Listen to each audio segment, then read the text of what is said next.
So, Botany Manor, a short little puzzle game. Uh, yeah, I'm excited to try it. We have a couple things we need to do. We need to hydrate.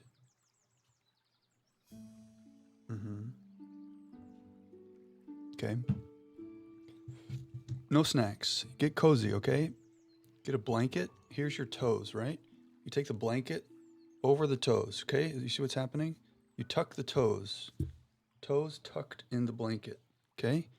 Optimal coziness. You can crease down the sides for a little bit.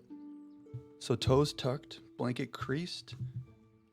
Maybe that's a little too like mummy in the tomb like. But that's cozy, okay? C O Z.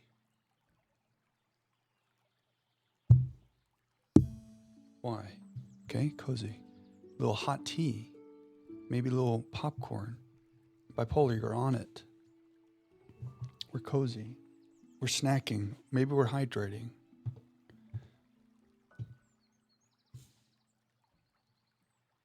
So with that, all those things being done, let's do a new game. It should pick up on the exact same place because we just started that by accident. Okay, 1890. Way back. Yeah, this is what we saw in Somerset. I think that's in England. Walk and look. Birdies chirping.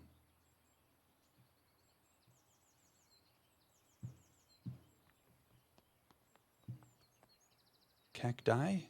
Succulents. I think there's going to be, mushrooms. Little mushroom caps. Big cactus. Okay. We'll see what you want us to see. Can we go up? Cannot. Okay. Lady Arabella, I think that's us. We're so happy to have you back at Botany Manor. I hope you had a lovely trip. In your absence, I'm afraid some things in the manor have deteriorated, though I can assure you we tried our best to keep things in order.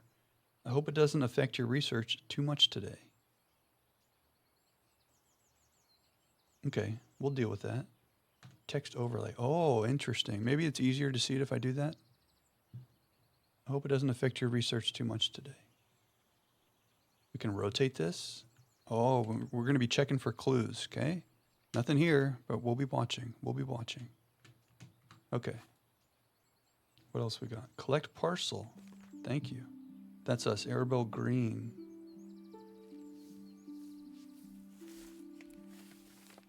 Forgotten Flora. A herbarium by Arabella Green. That's us. Herbarium? Herbarium. Herbarium. Don't know. Alexa, pronounce Herbarium.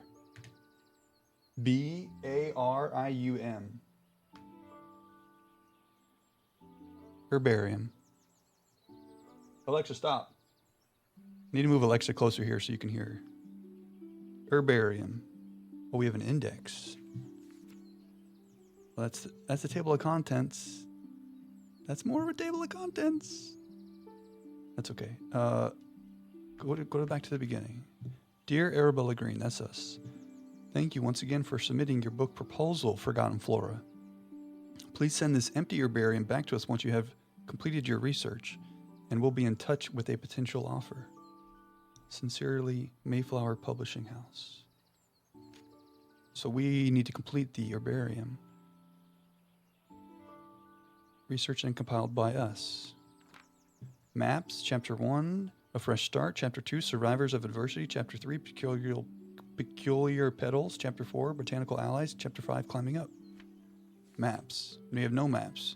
Grounds, ground floor, first floor, second floor. A fresh start. Okay. We probably don't need to go through all this yet, do we? Huh? Blank book. We're going to fill the book. All right. Very cool. That's our letter. Anything else to read? No. Okay. All right. We proceed. A fresh start. One new plant added. Look at all this stuff to do. How do I look at my book? Oh. Give me the index. A fresh start. Whoa, whoa, whoa, whoa. Why is the book offset to the left? Am I crazy? Yeah, why can't we see that correctly? There we go. Windmill wort. It looks nice, right? I want to grow the windmill wort to filter the smoggy air in my conservatory, but I'll need to research its temperature requirements first. Anemone fibrura. I haven't filled in all the right clues for this plant. So we need to grow the windmill wort. The seed packet is in the conservatory. No clues. Oh, I'm in the conservatory. Do we have a map for where I am? Ooh, interesting, interesting. The grounds, the gatehouse. This must be where we are in the conservatory. Driveway, entrance garden, orchard, long hedgerow. Ground floor, vestibule, flower room.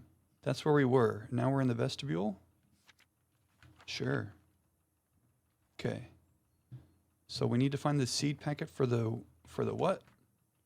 For the windmill wort. Done. Oh.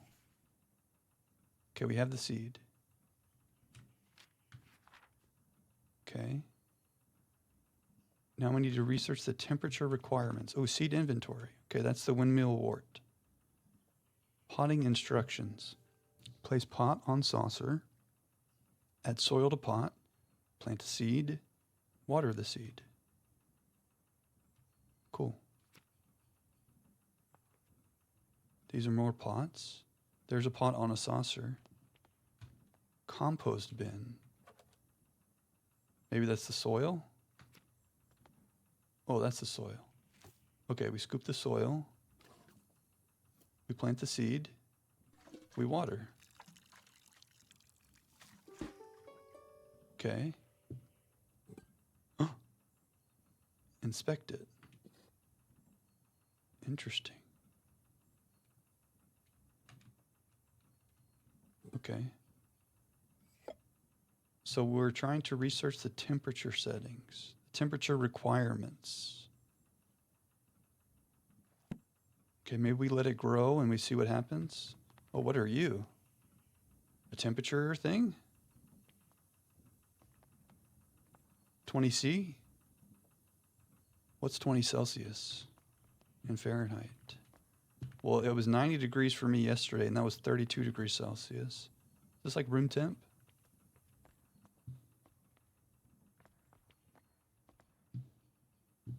Wait, can I interact with this somehow? Come. You want to get in there? Oh, that changes the temperature in the room. I get it. If I want to get rid of you, do I compost you? Yeah, okay, I don't want to do that. Okay, so we can change the temperature in the room to figure out what's happening. What happens if I water you again? I can't. All right, let's read what's happening. Somerset falls victim to industrial smog.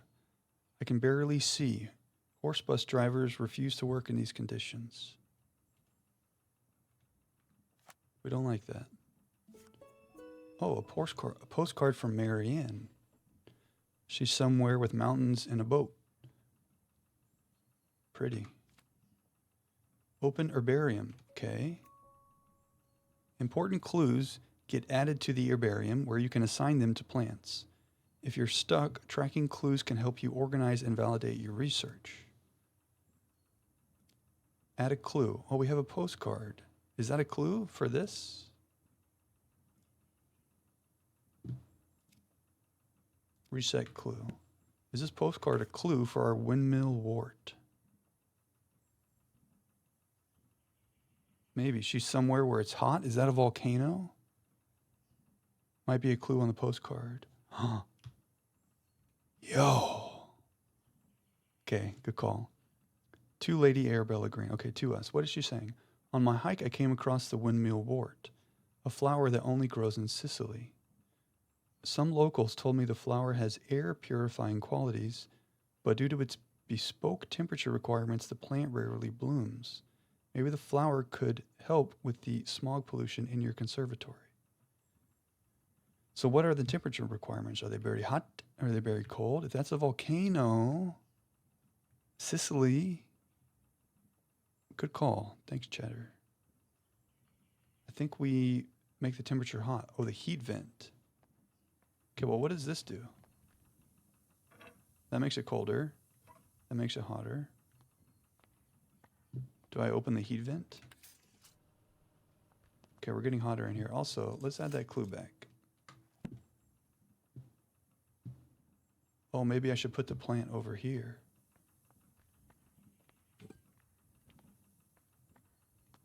Uh-huh.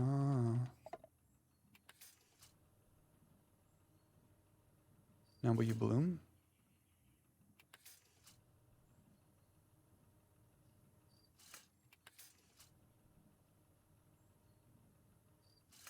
Okay, I didn't like the heat. Oh, there's a lot of smog in here. I get it. What's happening here? Oh, ideal soil temperatures. Huh. Now, Sicily. Look at all this. Should we look at a text overlay? No. This looks okay. Can you see that okay? It looks all right. The postcard says she was in Sicily. 60 degrees for volcanic flowers. Well, let's look at this. The windmill wort is a volcanic flower. So in Sicily, for a volcanic flower, it should be 60 degrees. So maybe we should come over here and adjust this. That's pretty hot, right? Like, are we okay in here? And what is this? Like a little extra steam? There she goes. Oh.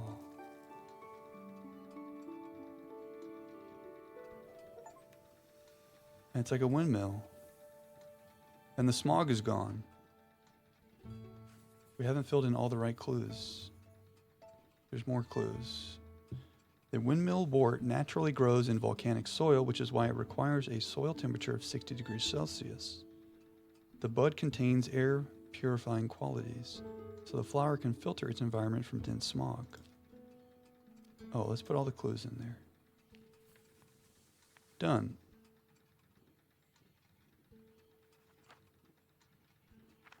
Okay. Are we done with chapter 1?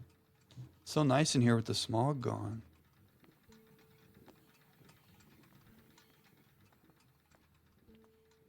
Okay. I wonder if we can save that.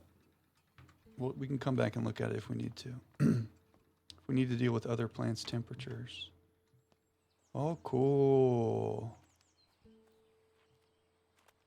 Wow, colorful. It's over here. Some light reading. Drawing from nature. Can't open it. Oh, cool. Okay. Where's our map? Hey. Okay, so this is where we are. We're coming into the main area. Big house. Can we hear the game okay? Is the audio all right? Looks okay. Wow. Ladder, ladder. Can I climb? Can I climb? Okay, thanks, dude.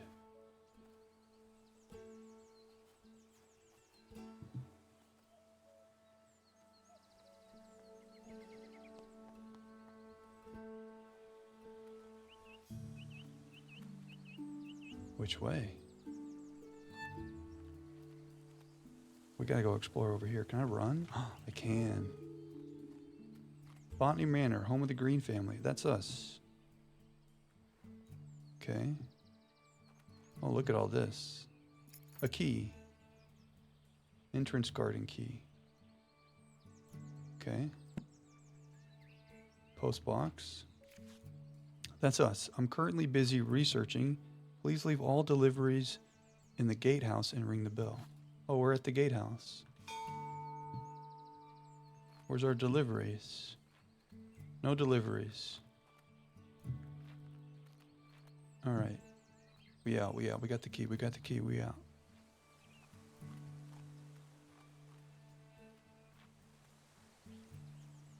Unlock.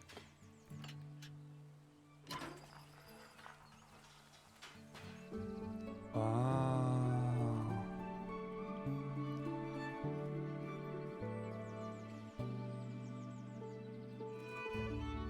Where to first? We're in the entrance garden. There's a long hedgerow and an orchard back there. Kind of want to go in the house, but it's so nice out. Ladders all over the place. Can I climb? Just let me climb.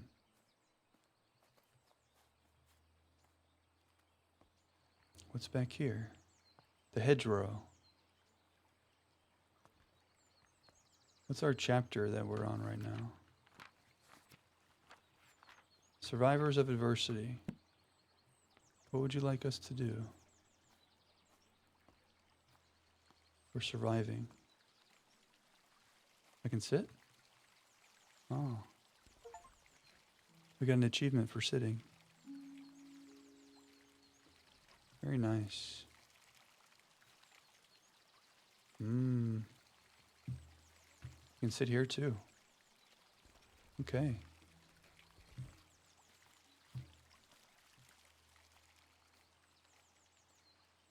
Okay, we're done sitting. Now, is this going to be locked? Locked from the other side. Okay. Good to know.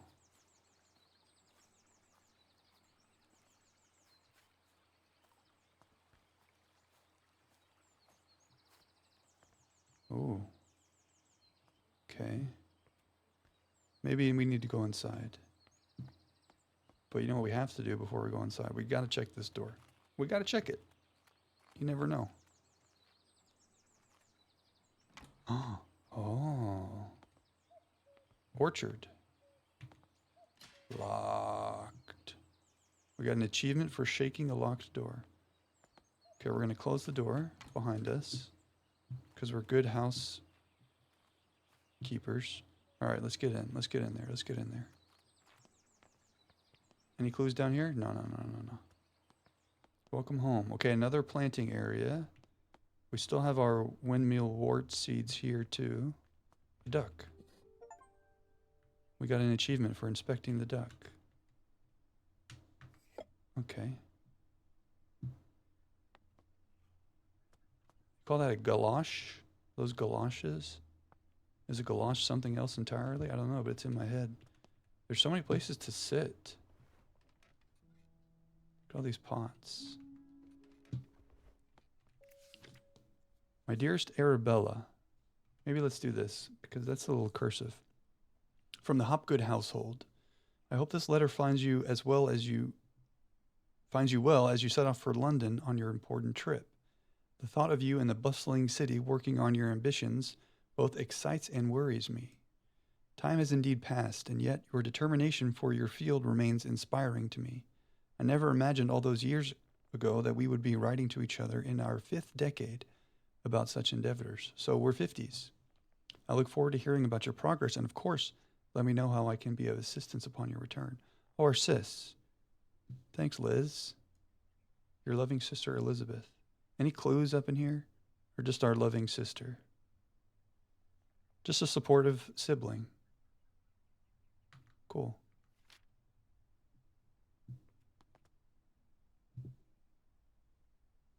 Okay. Should we plant a windmill wart? Oh, but it might not grow because it's not hot out here. We'll just let that hang out for a minute. Okay, we're in there. Ooh. Oh, on the back. 2 new plants added. Oh, that's the rest of the text. Okay, but I like how we're thinking. We must check. We're clue searchers. So what happened? 2 new plants are added to our stuff here. Survivors of Adversity. Fulgaria. I came across Fulgaria caught in a thunderstorm. No clues to add. The Grand Staircase has the seed packet. And the Ash Plume. This might be a tough case to crack. Located in the Rose Garden. Wherefore art thou, Rose Garden? 7. Oh, our map is growing. The Rose Garden's out back. Okay. But in the Grand Staircase, we should have a seed packet in here. What's this? Great Western Railway. Taunton to London Paddington. First class return journey. Elderly discount applied. Taunton to London Paddington. Okay.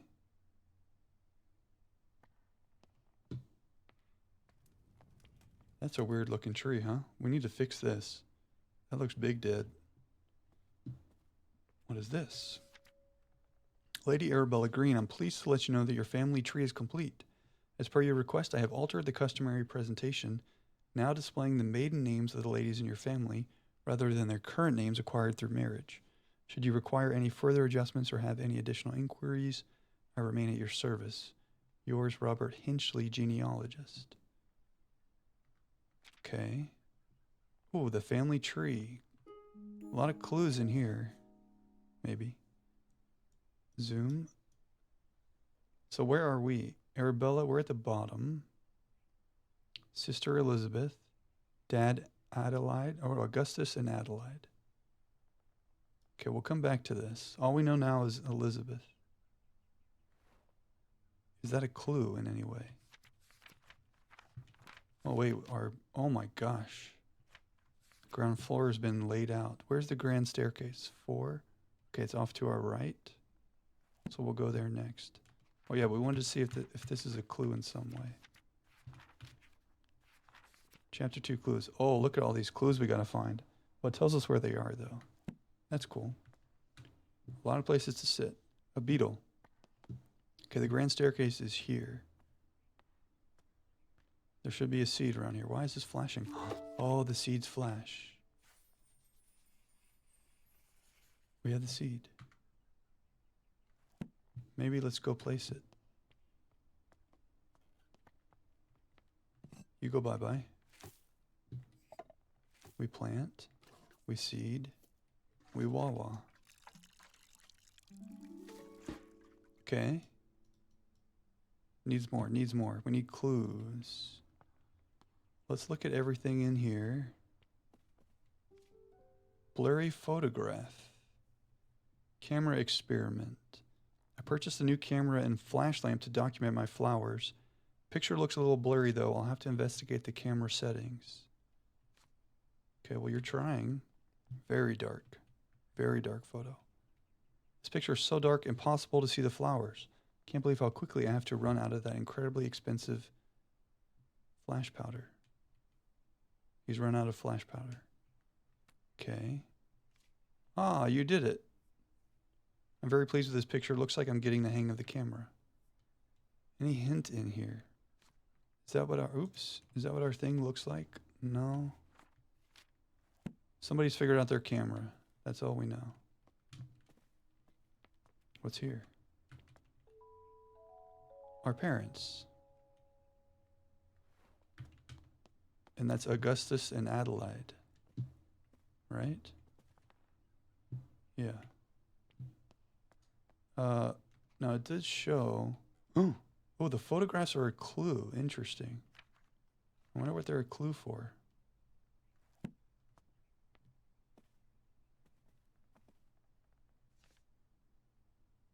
Well, we can look at our map. So, for example, there's clues in the dining room and drawing room. So let's look at our map and see where those places are. The dining room is out that way. The drawing room is also that way. The apothecary is on the way there. There are no clues in the apothecary. Let's go, unless you're locked. Aha. Let's go check out the dining room and the drawing room. A flask? Can I keep it?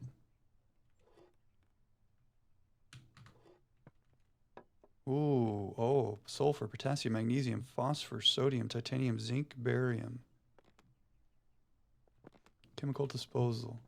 So we can mix chemicals. Maybe we're going to need to be adding chemicals to our plant. Another book, The Art of Painting. Can't open it. We have some artists in the family. What's that? Can't tell. Okay. The dining room. Very nice. What do we have over here? Folklore book. Botanical folk tales.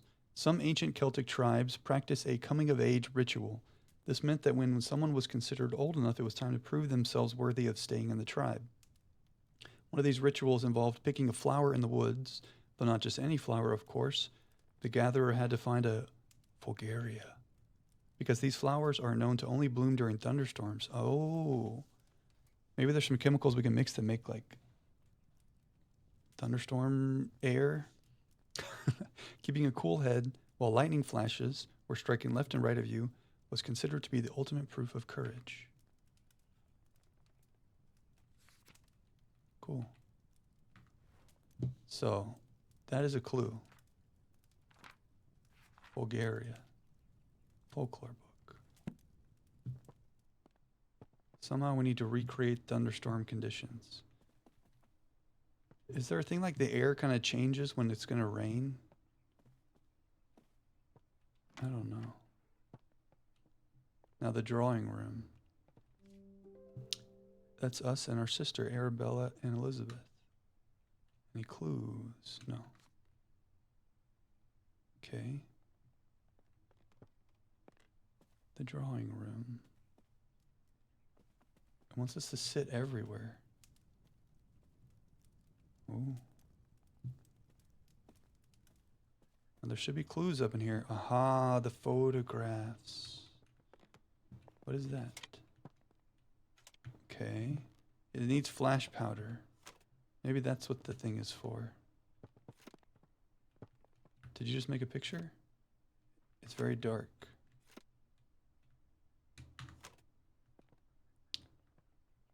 So are there clues? Did we just figure out any clues in here? It says there's 3 clues. We're going to need flash powder, I think. Because that guy said, what did he say? On the back of one, it said something about he kept running out of flash powder. Maybe that's what the chemicals are for. What's this? A key to the back terrace. Okay. Ooh. Lady Arabella, these past weeks I have been seeing lots of bright flashes coming from the back room of your house. It scares my cows immensely as they think a storm must be coming. My milk production has taken a hit because of this, and if you enjoy fresh milk in your morning cup of tea, I would advise you to keep the flashes to a minimum. Are we connecting the dots? Maybe the flashes will simulate a thunderstorm, and the plant's like, oh, it's storming because it's lightning. And then it grows? Maybe. But in order to simulate the flashes, we would need flash powder. Bottle contains 75 grams of flash powder. It's potassium and magnesium in a 2-to-1 ratio. Highly combustible. Okay. Well, that's all we need to know. Let's get our plant. Yeah. Bulgaria. You can go right there. 2-to-1 potassium to magnesium. So potassium, potassium, magnesium. Do I mix it? Or we just come? Can I put you in here? Oh, I dump it in here. Can I close it?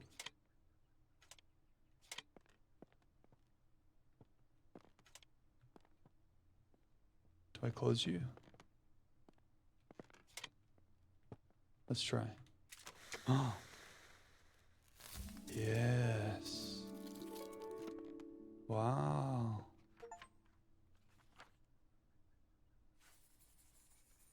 With only one clue? Maybe we should fill in some other clues. The Fulgaria only grows during thunderstorms where the flashes of lightning provide the bright light the flower needs to bloom. Because of its dangerous growing conditions, not many people have witnessed its beauty. Well, we should probably add these other clues here, huh? But we missed a clue. Okay, the flask needs to go away. Thank you. Do we just leave the plant there?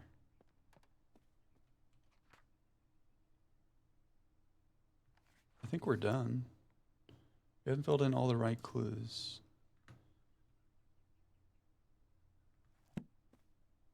Well, what clue did we miss? There's another drawing room clue. Where's the clue in here?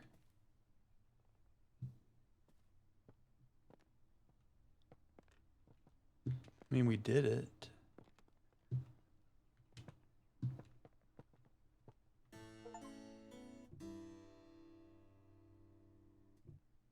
Okay.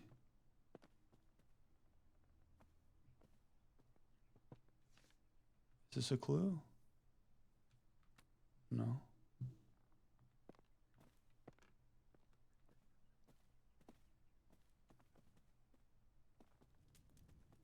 Do we need to, oh, what am I thinking? Of course. Your new Lumen photographic flash lamp. Fill the container with flash powder, close the container, press the button connected, witness a bright flash. Okay, that's the clue. We just did it on our own. Okay, done with Bulgaria. Spectacles. Quite the spectacle. So if we had read that, we wouldn't have been so confused. Okay, we're done with Bulgaria.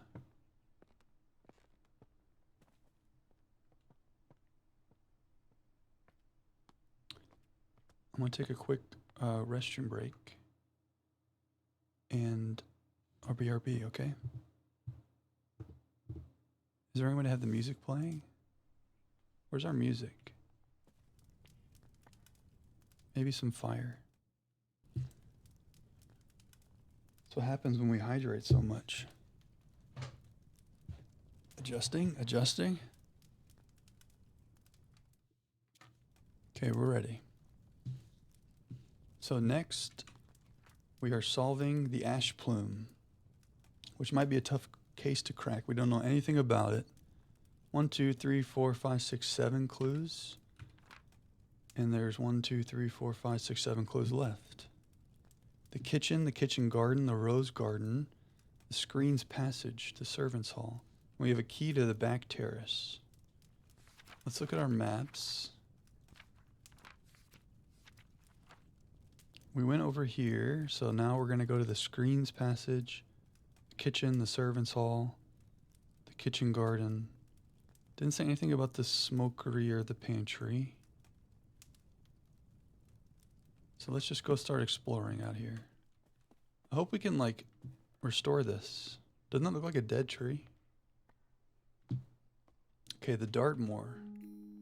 Travel by train to Dartmoor all the year round. Home to breathtaking sights. Hound Tor, Wistman's Wood, Becky Falls. Okay. What was the train ticket from? It wasn't a clue. Paddington. Taunton to Paddington. Different place. The kitchen.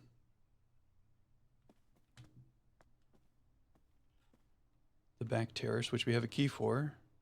And a painting room. Pyrophiles. Fire has the potential to be among the most devastating forces of nature. Despite this, humans have developed the ability to invent, wield, and attempt to manage it. Meanwhile, certain species in the plant kingdom have evolved to adapt and flourish in the face of fire as well. For example, in areas where forest fires occur frequently, pyrophiles have learned to rely on fire as a crucial part of their life cycle. Facts about pyrophiles. Their seeds typically contain tough shells. Some pyrophiles only bloom when surrounded by smoke aromas from their natural habitat. Interesting. So our clue here is smoke aromas. So let's add our clue. Oh, this is a clue. The Dartmoor poster. Interesting. I don't know if that's a clue. Wait and see. Oh, it has to be, right? Because it shows up as one of our clues. The seed packet is in the rose garden. How is this a clue?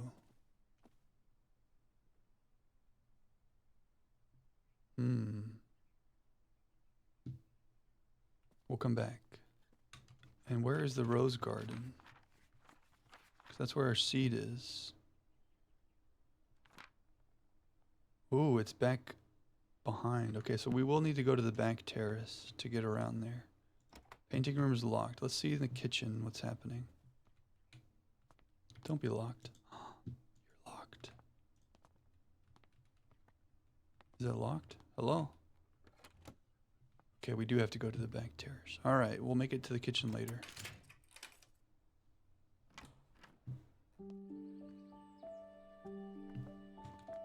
Looking for clues, looking for clues.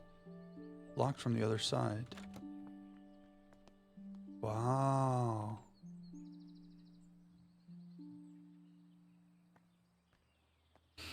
Okay.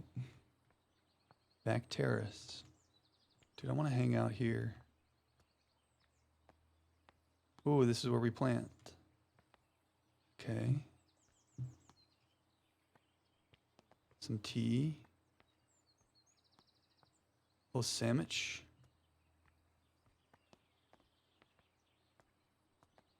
Another book. Flowering Plants of Great Britain. Interesting. Okay, nothing to do out here.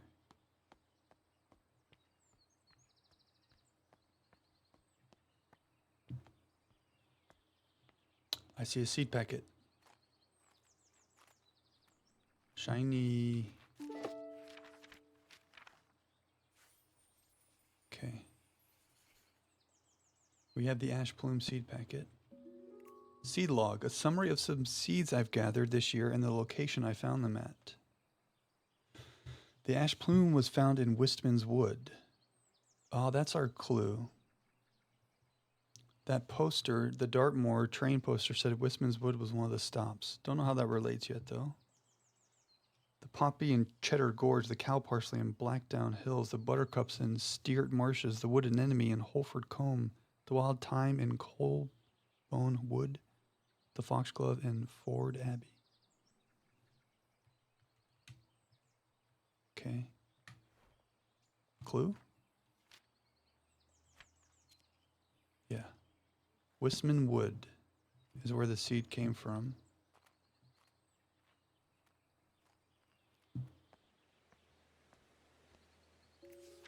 My dear friend Arabella, a friend of mine visited the Americas and brought back a pair of fabulous gray squirrels. They are the latest trend in garden decoration. Alive? All my neighbors have sent for them as well. It was a great investment.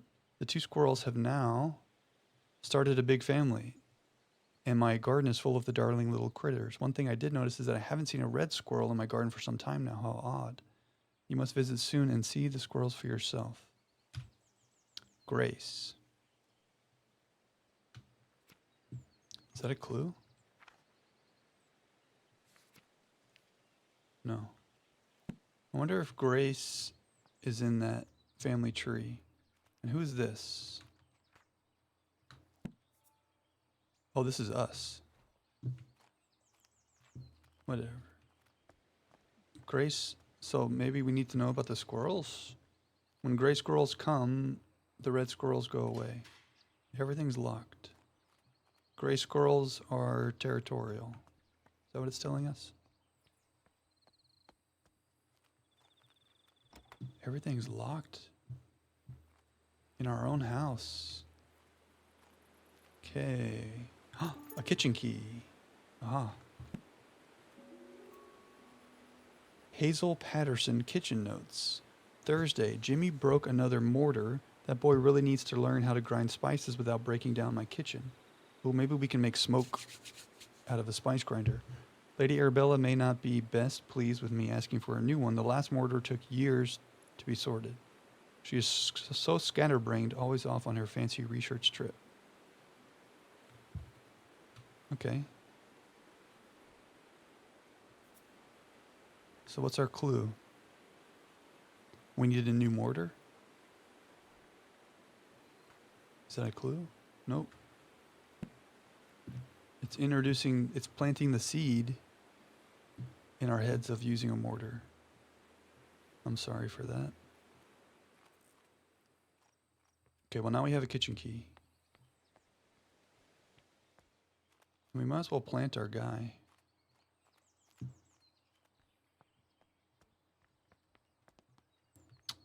Soil, seed, wawa. To the kitchen.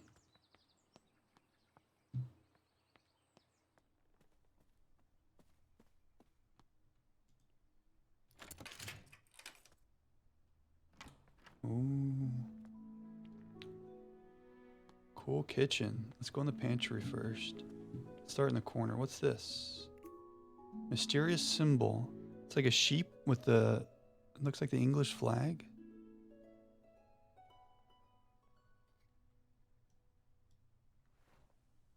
Ooh, look at all this. 1 ounce, 2 ounce, 3, 4, 5, 6, 7, 8, 9. So we need to weigh something. Okay. Is that the grinder? Oh, she said a mortar, like a mortar and pestle.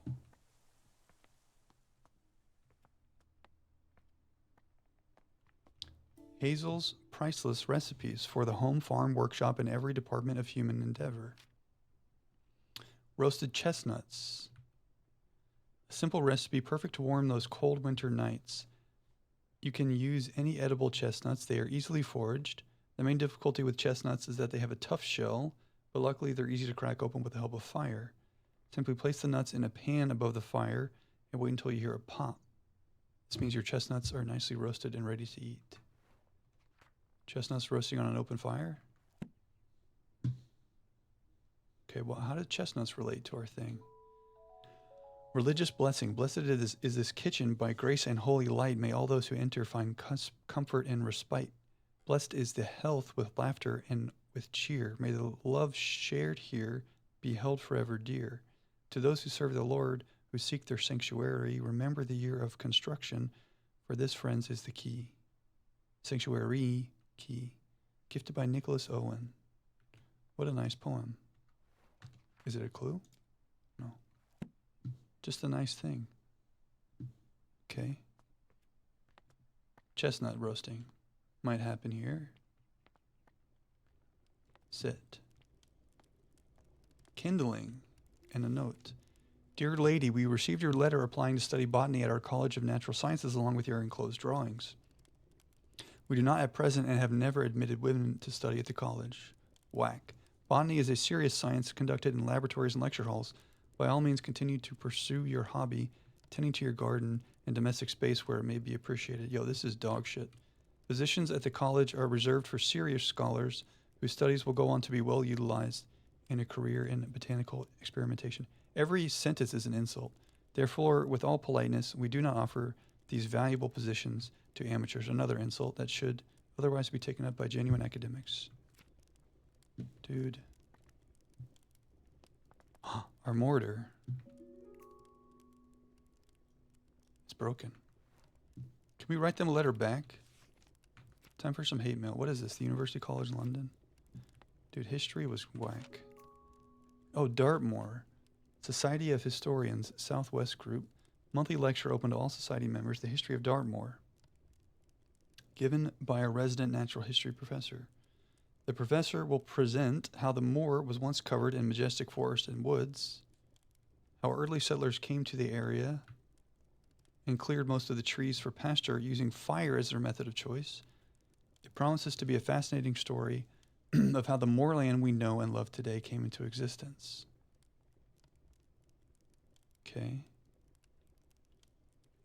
The moorland. Dartmoor, fire.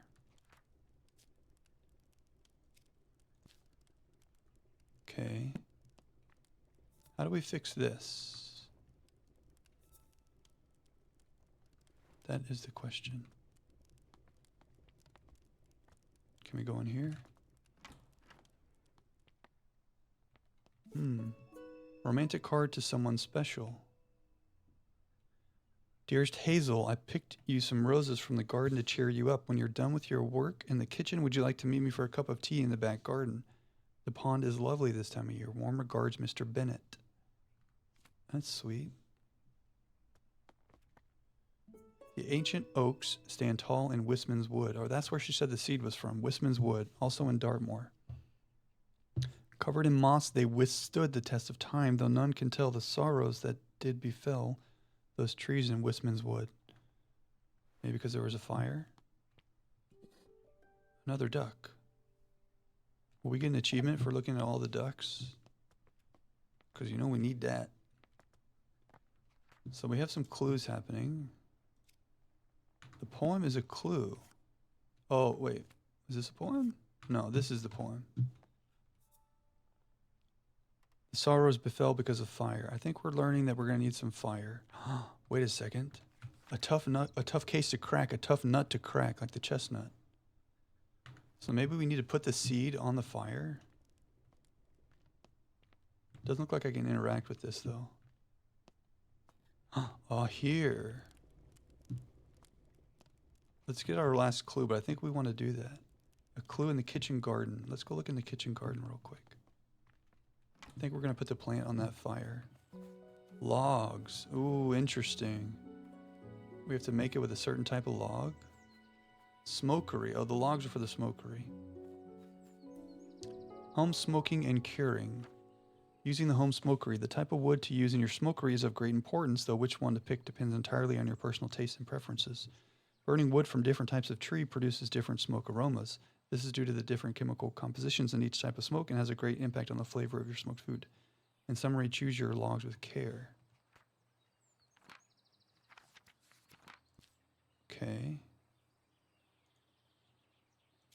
We have all the clues. We're going to be smoking this thing. Sausage. Smoked food. So we're going to put some logs in here to make smoke.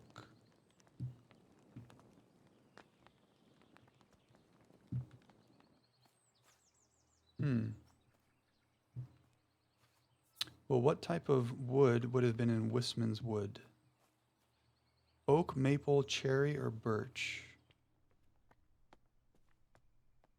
Oaks. Okay, wait, hold on. One thing at a time. Let's go get our friend. Let's get our plant. Where's our plant?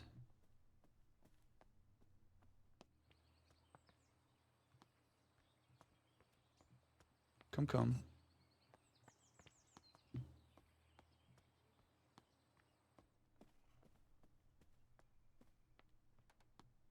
Maybe we put it here so the seed will do a little crack. Aha. Now, can I put you over here? Can I set it down? Yeah. Maybe we get some oak wood.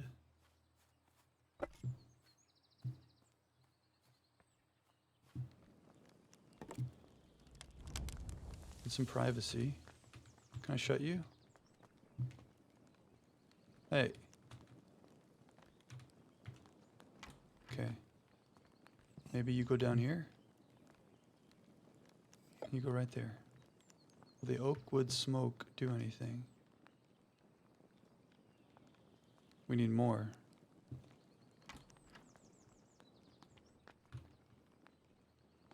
The door doesn't really want to close. Can I carry more than one? Are we even doing the right thing? Close, close, close. Can't close. Aha! We did it. The ash bloom. Pyrophile evolved to survive harsh forest fires.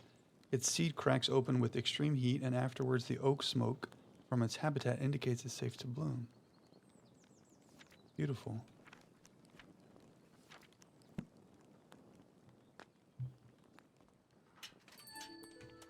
Gatehouse delivery. Oh, we're going for that.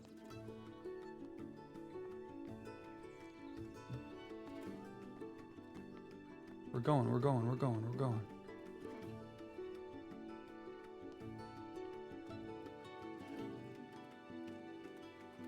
Oh, wait, we didn't look back here.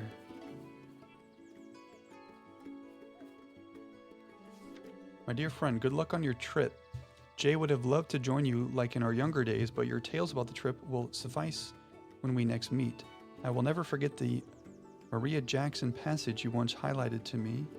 In examining plates, you take the authority of others, whereas in botany, as in all other things, we can make little progress if we do not see for ourselves. Well, now you must travel and see some interesting specimens for yourself. I'm inspired and look forward to hearing all about it. Your friend always, Eleanor. A walking stick. Okay, to the gatehouse, to the gatehouse, to the gatehouse.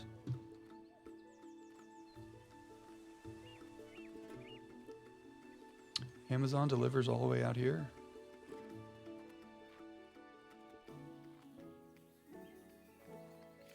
Dear Lady Green, we are pleased to deliver a new key for your orchard gate. We hope you're enjoying the gate. Don't hesitate to visit us again should you need further metalwork or decoration for the manor. From John Babbage, a new key. Okay. This is for the orchard.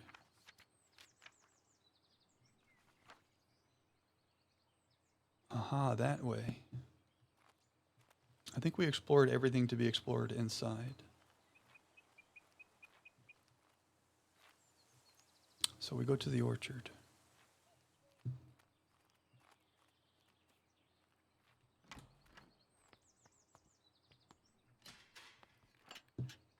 Ooh. Peculiar petals. 2 new plants added.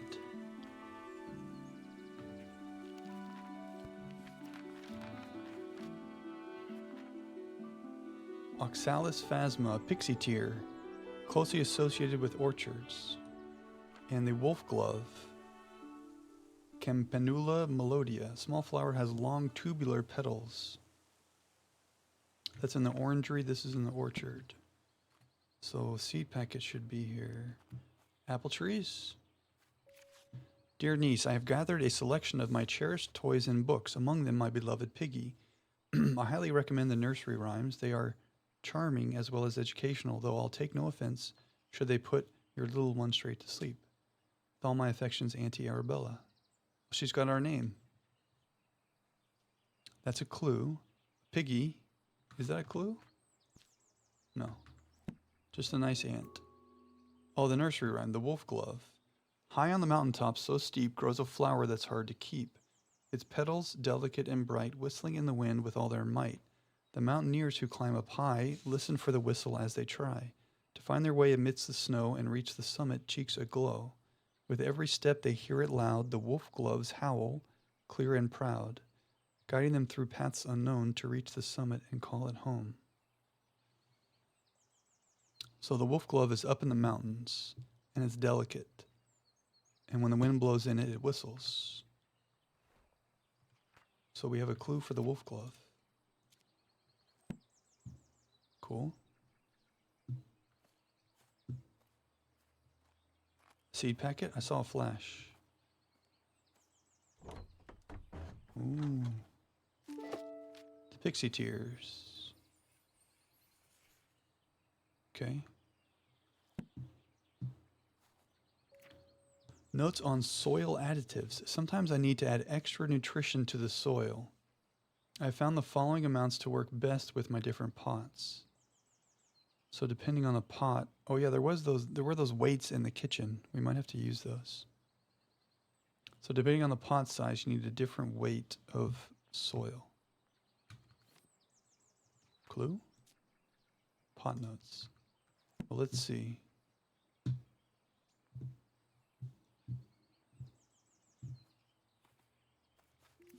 Dearest Arabella, how are you getting on in your garden? I hope it's not getting to be too much for you on your own these days. Our mutual friend mentioned you had been struggling to germinate the ash plume. Have you tried making sure there is fresh compost in the pot? Stubborn seeds often need that to grow. I think we just made the ash plume. But what is she saying? We need fresh compost for everything. I'll visit you sometime and perhaps I can find a way to crack the seed for you. That's a hint for that. Chestnut cracking. I can show you the book I've been working on at the same time. Yours sincerely, Charles Tucker, Esquire. Is that a clue? No.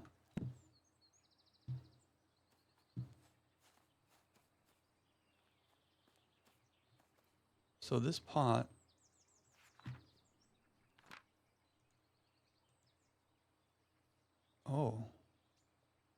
the religious blessing and the mysterious symbol from before are clues for this chapter.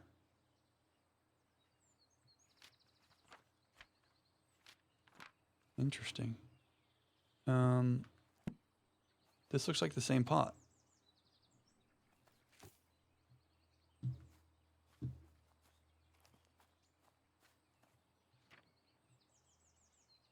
$97 grams.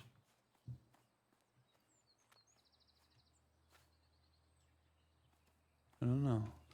Let's plant it. There's our pixie.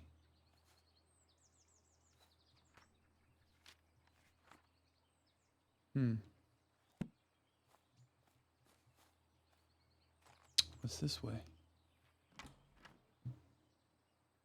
Did we come from there? I don't think so.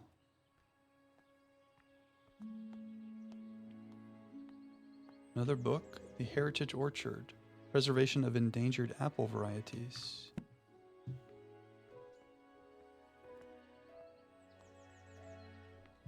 Very nice. Rolls, fresh biscuits out here. Different kinds of apples. We touch all the apples so no one else can eat them. Cider making and apple blending. Ooh, this is where our weights might come in. Sugar, tannins, and acid values given per single apple. Oh boy. A lot of different types of apples, their sugar content, their tannins and acids. Not sure what apple is what.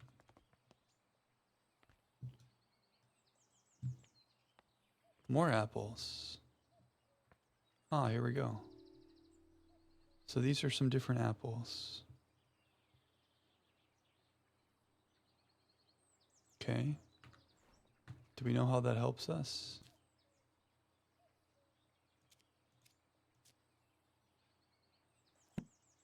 Not sure. More apples. Oh, we can press the apples to make something. Okay, but we don't know what kind of apple we want yet. But I get it. When we find out what kind of apple juice we want, we'll come over here and look at it and then we'll pick it. We'll pick the right one and then we'll press it. But what apple do we need?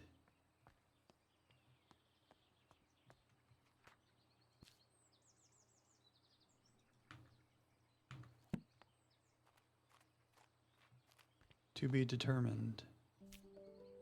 Red campion. Microscope slide. Foxglove.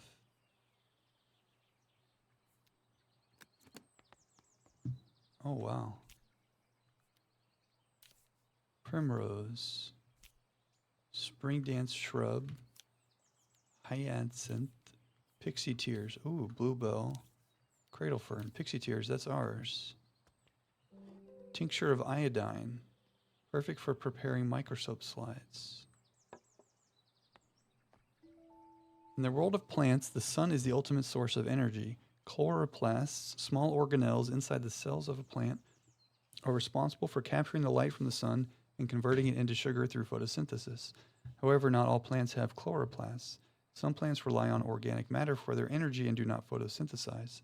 They have lost their chloroplasts over time and have instead adapted to obtain energy by absorbing sugars through their roots.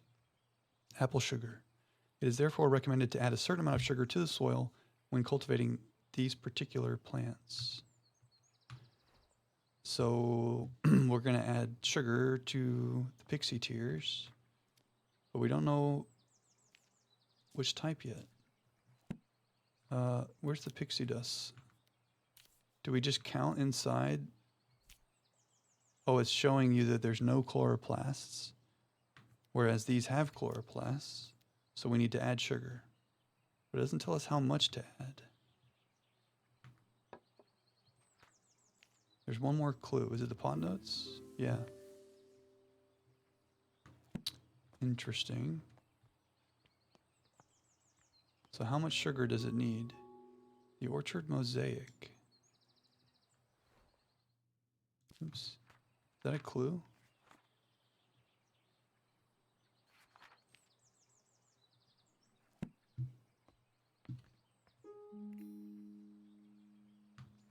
Is this a clue?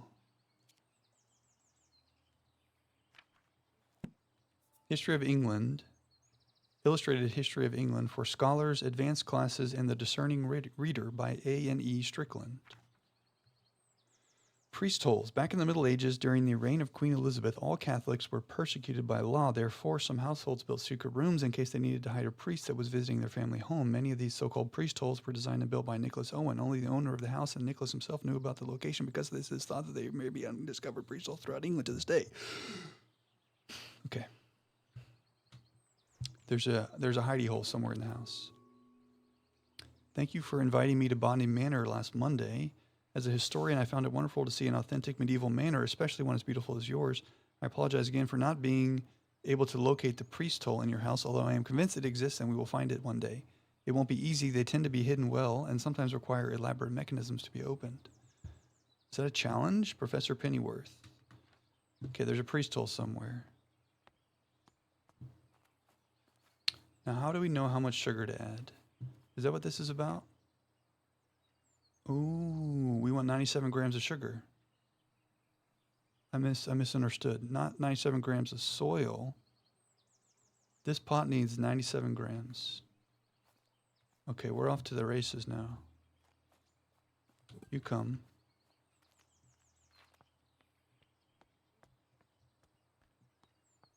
You come here. Now maybe, nothing is 97 grams, which means we need multiple. 97, we're going to need 3 of these bad boys. 31, 30, is there a 36? No.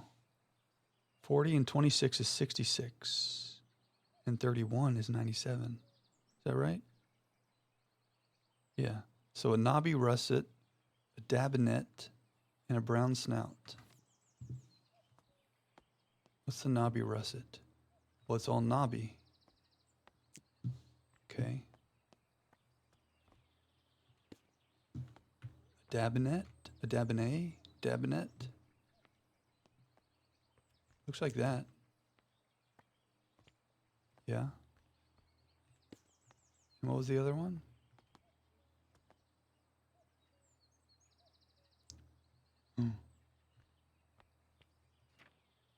Brown snout. Oh, a little gold looking guy. Brown snout. Yeah, brown snout. Okay. Now, if I do this and I'm wrong, will they reappear? Let's hope so.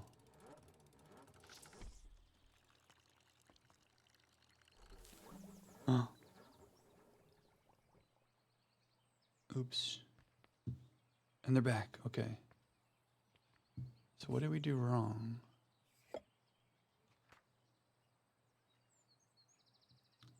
Apple blending, cider apples, chloroplast, microscope slides. 97. Did I do my math wrong? 40 and 26 is 66. Plus 31 is 97. Was it 96?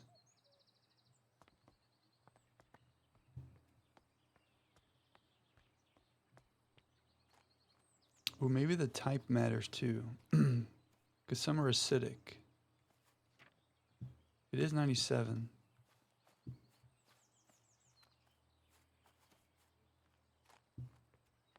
Maybe there's some that we're not allowed to use because they are low in tannins or they have acids. How would we know about that? How would we know about that?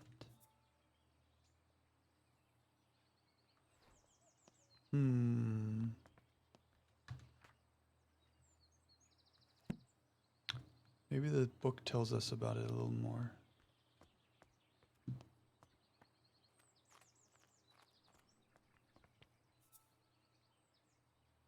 A certain amount of sugar.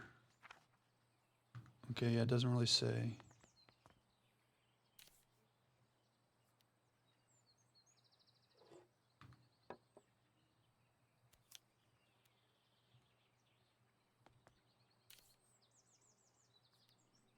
Everything has chloroplast except for the pixie.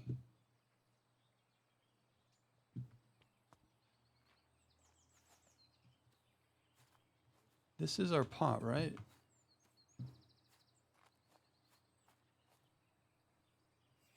I mean, that's definitely the pot.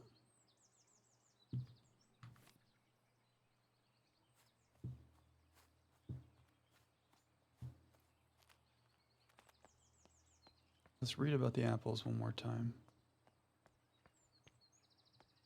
Oh, there's nowhere to read about them. Sugar, tannins, and acid values.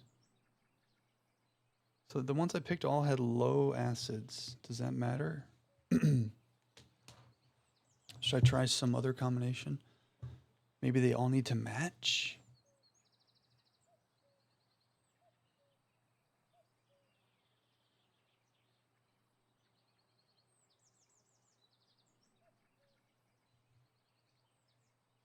What am I missing? Apple blending, cider apples, the chloroplast book, and the pot notes. We should be able to figure it out.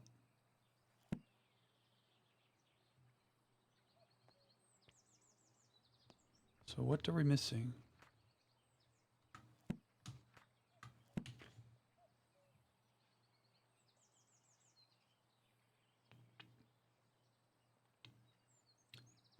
Tannins. Tannins is like, I don't really know what tannins are. I know like wine has tannins.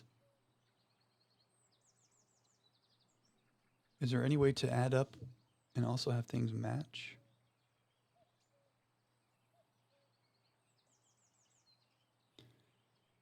So our high tannins are Dabinet, Foxwell, Bitter Green Steak, and Merlin's Mist.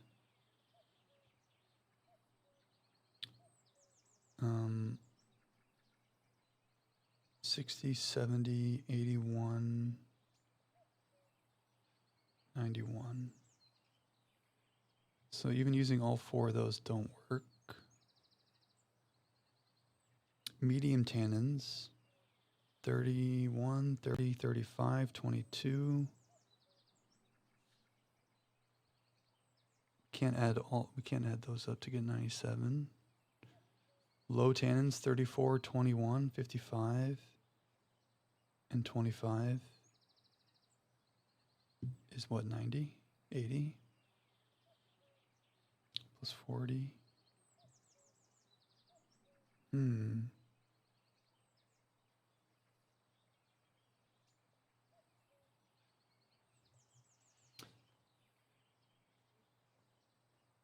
Cider making and apple blending. Maybe I picked the wrong apples. Could that be true? We wanted the knobby and the dabinet and the brown snout, because that equals 97.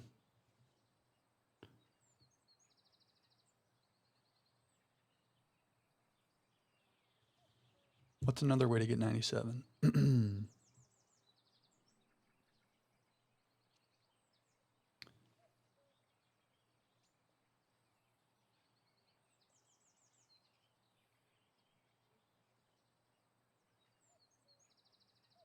A lot of math.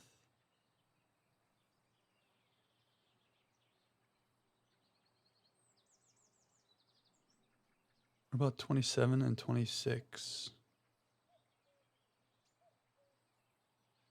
No, wouldn't get us there.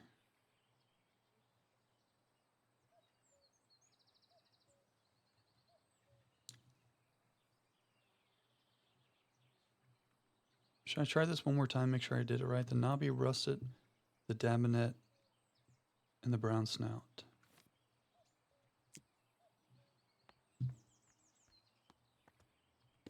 Okay.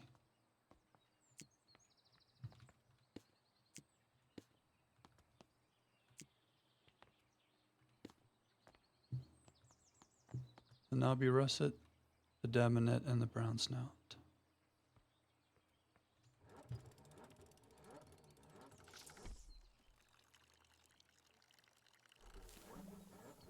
What's happening there?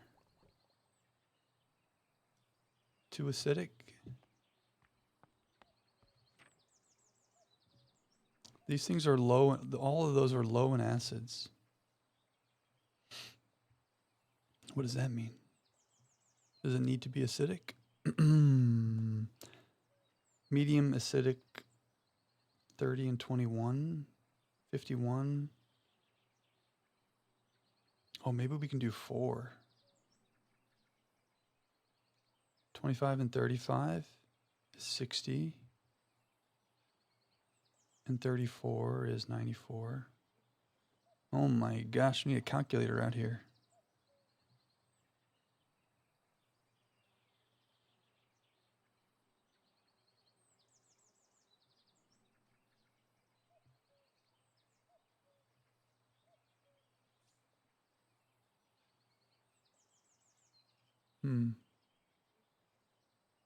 So low acids, no go. Low, medium, and high tannins, no go.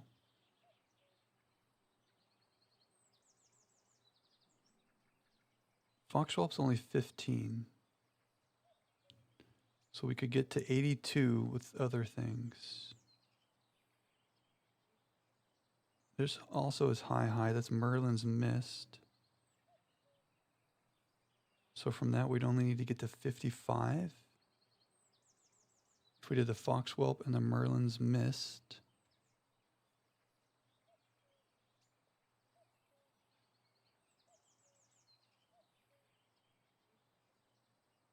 This would get us to 55, but it has a medium acid.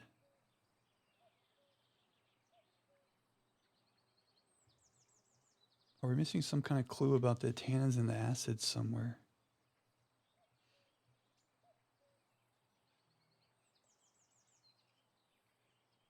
High.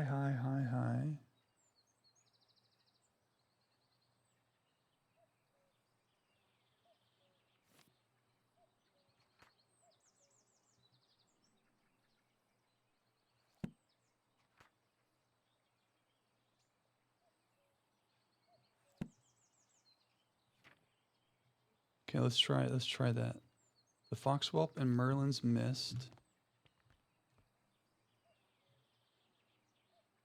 Okay.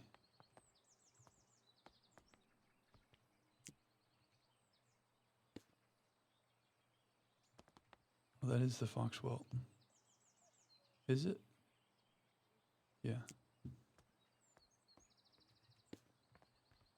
and Merlin's Mist.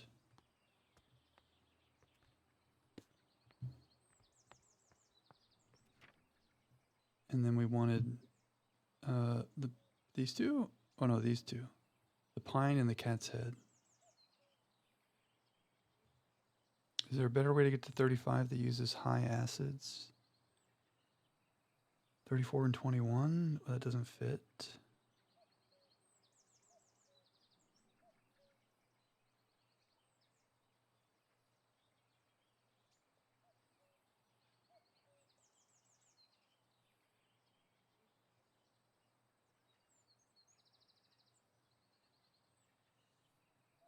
Yeah, there's multiple ways to get to 97. I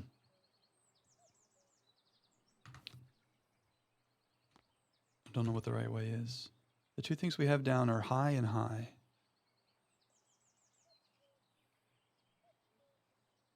So is there a way to like balance out or something? We're supposed to be balancing. Low, medium, low, high. Low, high, medium, high.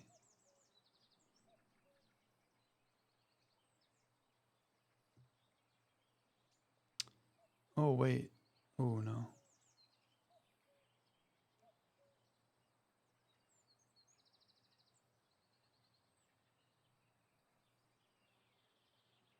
Maybe we need to be balancing. Maybe that's our issue.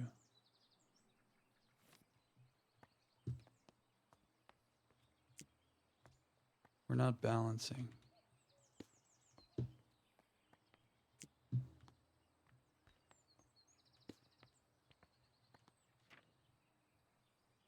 So how can we do this balanced? We want 3 where like there's a medium.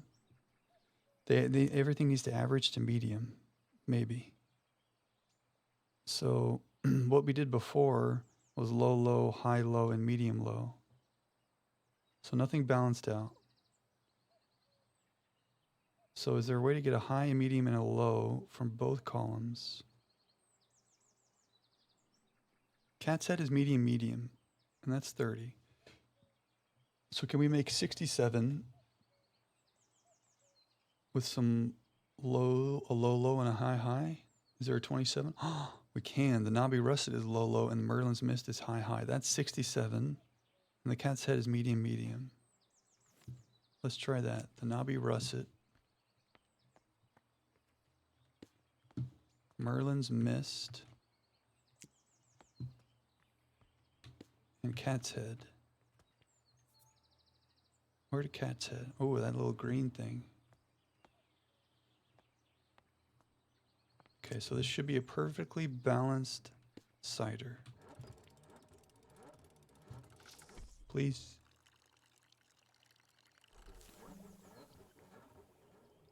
Dude.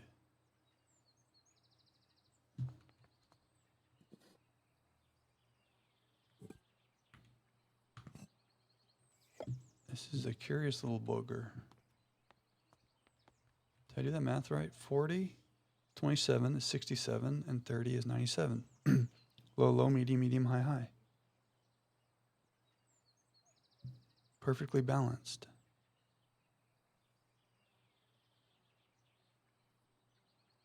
Well, if that doesn't work now, I have no idea.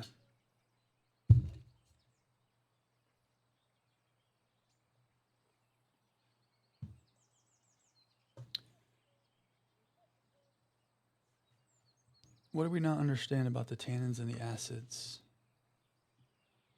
What are we not understanding?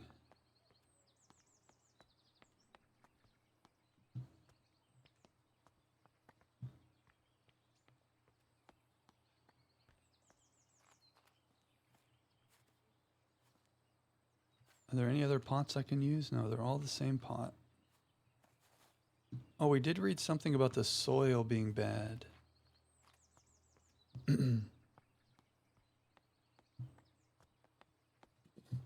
Maybe we need to dump. Something said something about like fresh soil.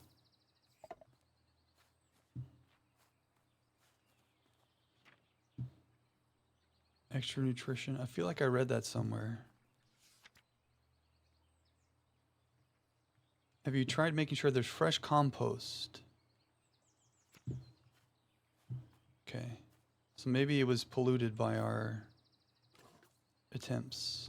Oh wait, water.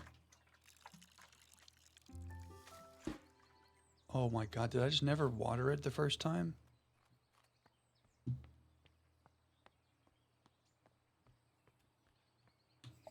I think I just never watered it. So I wonder if that first thing we tried would have worked. Well, let's try our new method. With the medium and the low and the high. Give me you. I'm pretty sure I just never watered it.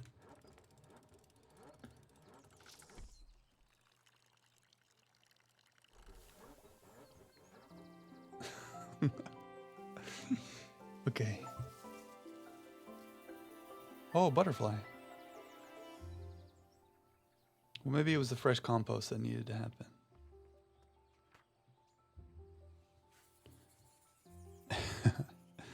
Cool. The pixie tears no longer contain chloroplasts, which are organelles responsible for photosynthesis. Instead, the pixie tears obtains sugar through their roots, which it commonly finds in apples from orchards. Okay. Cool plant. We got hung up on that. We were stun locked for a minute. So we have one clue for this guy. It's the nursery rhyme. How is that a clue for this guy? It's been a minute since we looked at this. They need wind to whistle.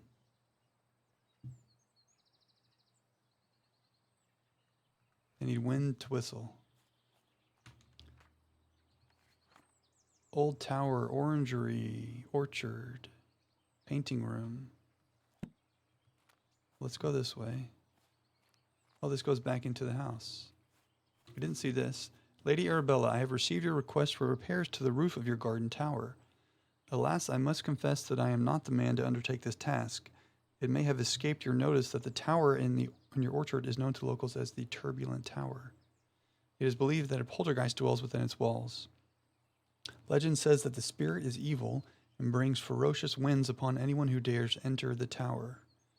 I don't want to provoke the wrath of this ghost, and I advise you to refrain from meddling with the tower. Okay, our tower is haunted, but ferocious winds. That's where the whistle comes from, maybe for our wolf thing. It needs to whistle.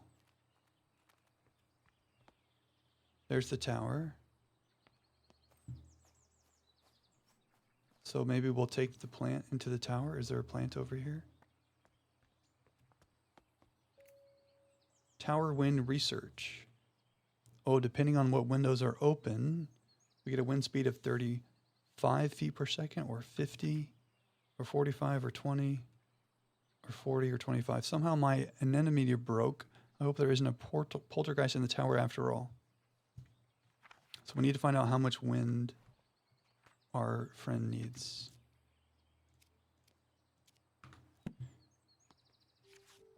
The Mountaineer's Guide to Alpine Exploration. Be sure to wear the correct gear when climbing. The winds in the Alps can be fierce and changeable. It is advised to wear thick, warm clothing and sturdy boots with good grip.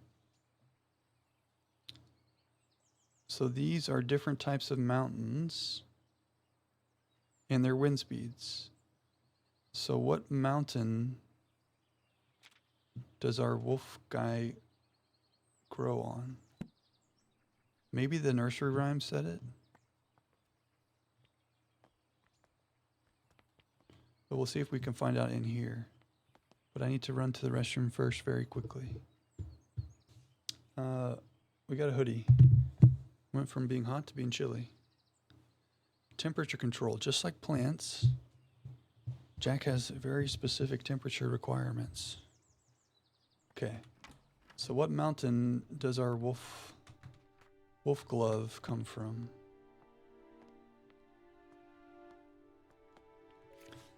Lady Arabella, as you can see, the staircase of the orangery collapsed in your absence. I have already written to the builder in the hope that he wants to sort it out. Though, as you know, he can be difficult to pin down. I apologize if this is getting in the way of your research. I don't suppose you could find another way into the bottom level. Didn't even look. Ooh. Stairs are collapsed.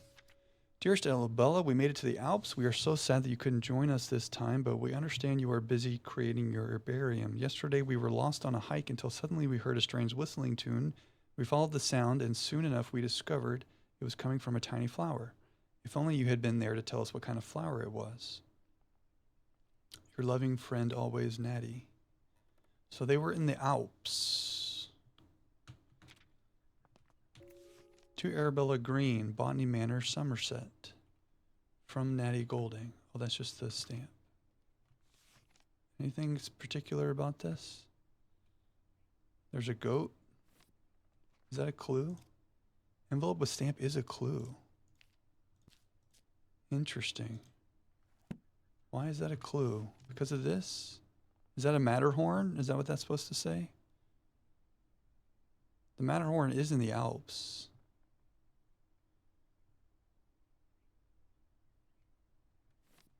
But I don't know if that has anything to do with the goat with horns. There's only one clue left. Oh, we're back here. Well, we have to get down there. Because our seed's down there, probably. Because it said the seed is in the orangery. And we're missing a clue from the orangery and the painting room. That looks like the pie hole. Wait a second. You know what that looks like? That sheep with the goat on it. Or, I mean, the sheep with the English flag. Which was in the kitchen. Is that our pie hole? Is that the secret room?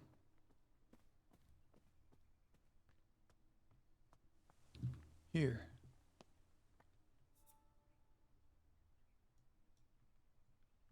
I have to hit it with a certain weight.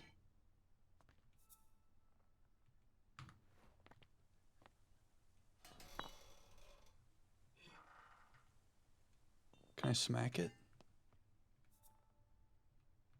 Oh, maybe if I balance this, it will open. Can I put something in there?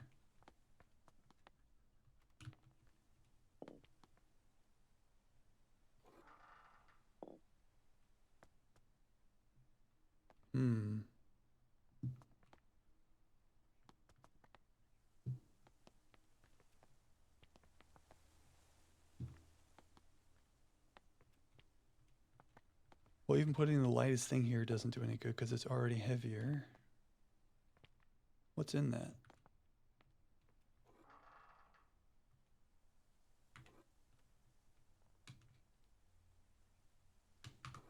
The pie hole.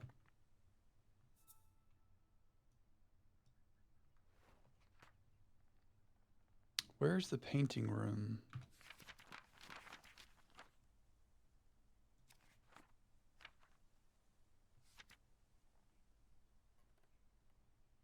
It's behind the main hall. Oh, it was locked. Do I have a key for that?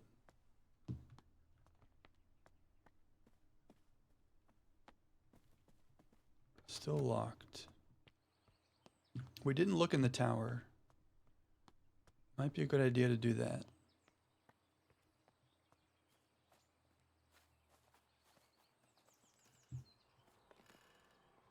Move up. Anemometer. This will tell us the wind speed.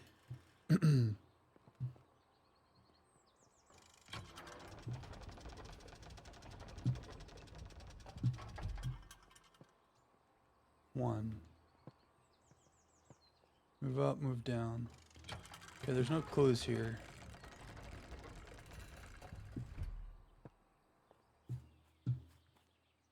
That is too bad. We need to solve the puzzle to get in that room through the pie hole. This we know. I guess Matterhorn? This doesn't say anything about the Alps. Are these all Alps? I'm pretty sure the Matterhorn is. It's telling us that letter is a clue. But there's another horn, Weisshorn.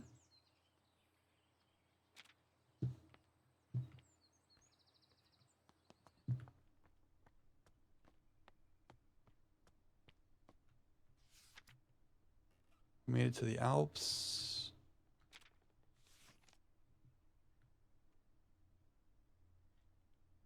Goat with a star.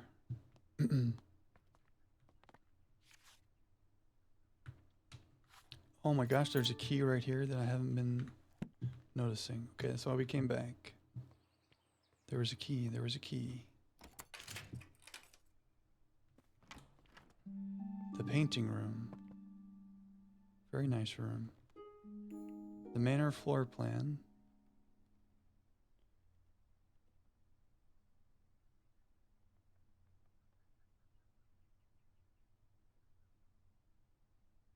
Okay. Is that a clue?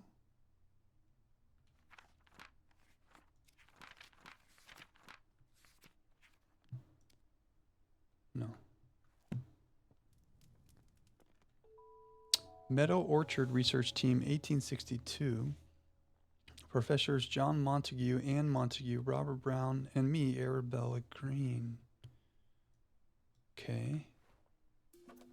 Dear Miss Green, your research proposal on the structure of coastal plants was of quaint interest. We have no plans to fund a small project like this, but perhaps if you are set on botanical fieldwork, you might assist Professor Montague in his work on British meadow orchids. I'm sure your natural aptitude for domestic duties would be much appreciated. What a butthead. I'd also recommend John Lindsay's book, Ladies' Botany, or A Familiar Introduction to the Study of the Natural System of Botany. It is an elementary book. Dude, these people, I don't even want to finish what you have to say. Lady Arabella, I was wondering if I could join Mr. Bennett into town later this afternoon to place an order for a new kitchen scale. The one we have is rather ancient. I'm afraid it's not suitable for measuring flour to make my delicious scones. If you could let me know your decision before this afternoon, that'd be lovely. Okay, yeah, we know that there's something up with the scale.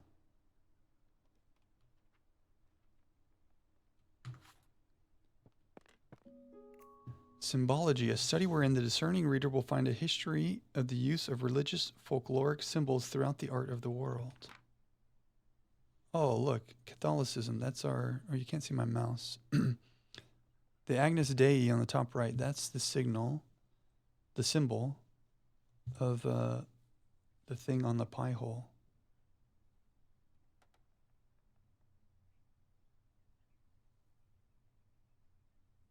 And we have some other religious symbols. None of them match the goat on the stamp.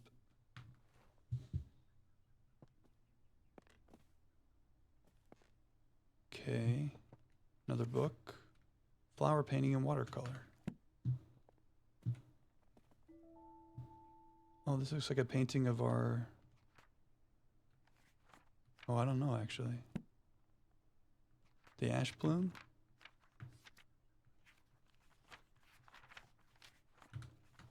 Don't know. My dearest Arabella in gardens fair, you grace the scene of flower rare. Your presence beams with radiant light, a lily's charm so pure and white. Your hands like petals soft and fine, in tender touch a love divine.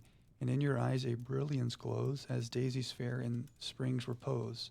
Oh, how I long to have you near, to cherish you, my heart sincere. Like roses freshly cut, you'd be the trophy of my home with glee. Somebody loves us. Is there a hint in here?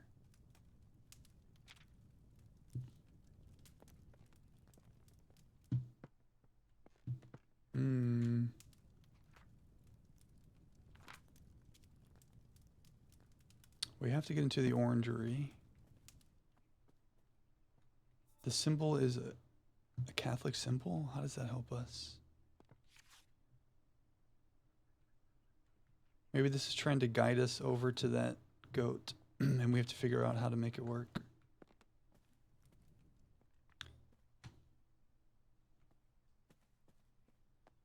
And I just couldn't seem to do that.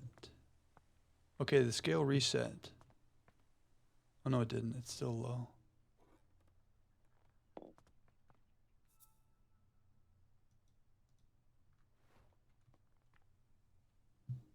Can we put anything in here?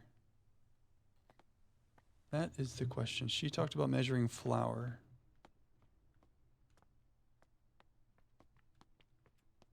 Is there any flour we can put in there?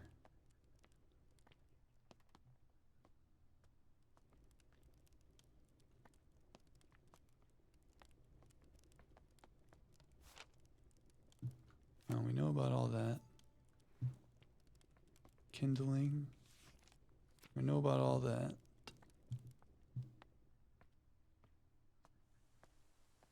What are we missing?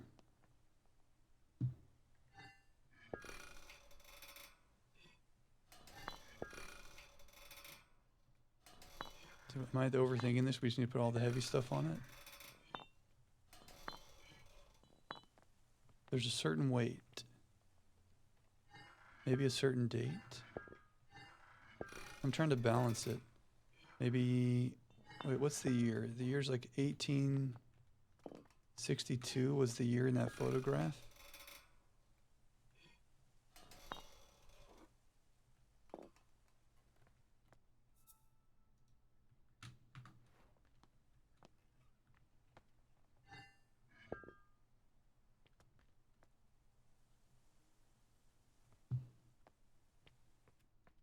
There's a date that we need. Or some other 4-digit combination. That's 1862. That doesn't matter, I guess. 1861. Is there a date on here? Catholicism. Any 4-number combinations anywhere? Constructed in 1593.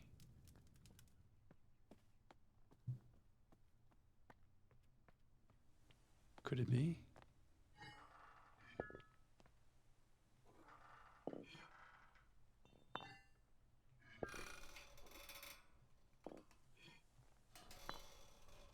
Oh, we did it. Ooh, spooky. We found the pie hole.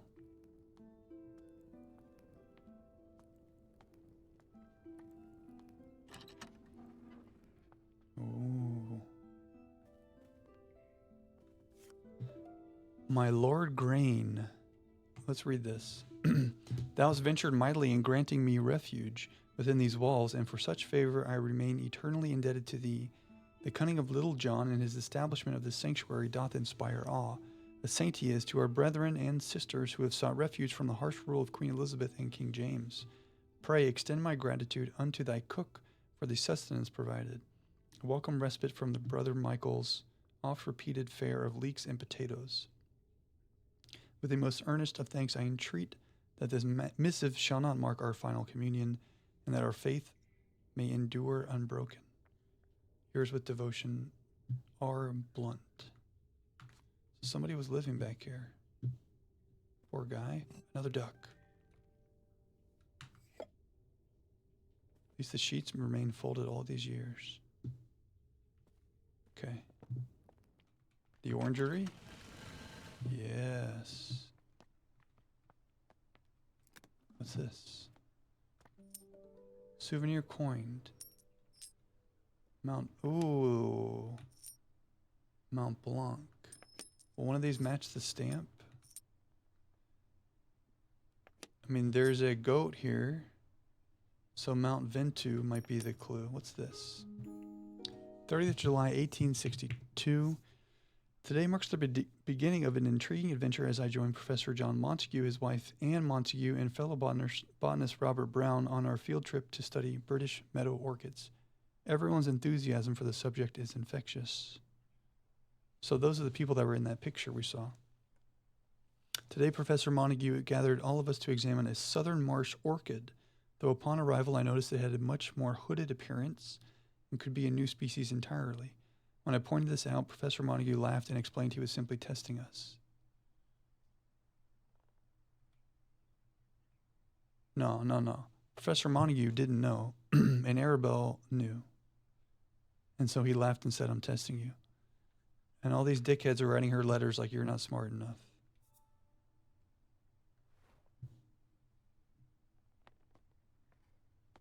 There's our seeds. It says we have one more clue. Oh, more coins. Eiffel Tower. Matterhorn. There.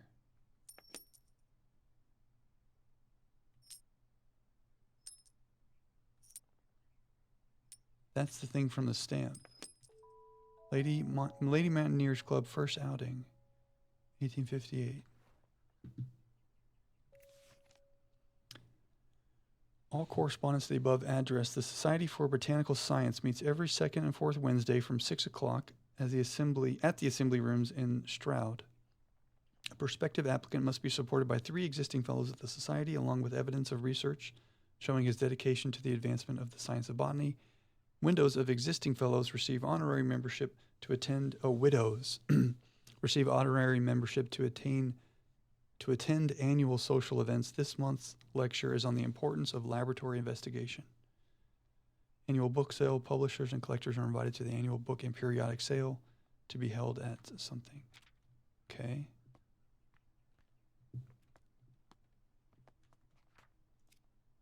So our other clue is what? The coin collection.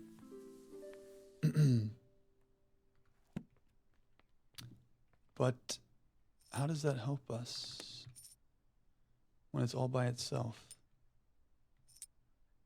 Grand Paradiso.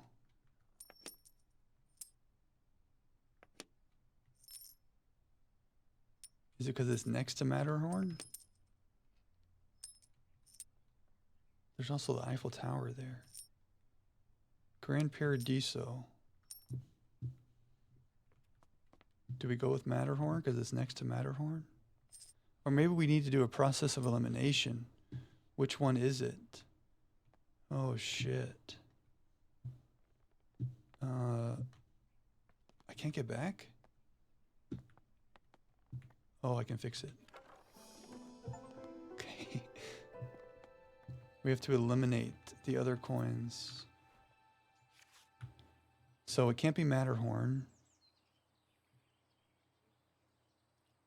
Is Eiger the Eiffel Tower? Okay, let's start eliminating. Did that say Eiger? Okay, Matterhorn is not. Tower, Eiffel.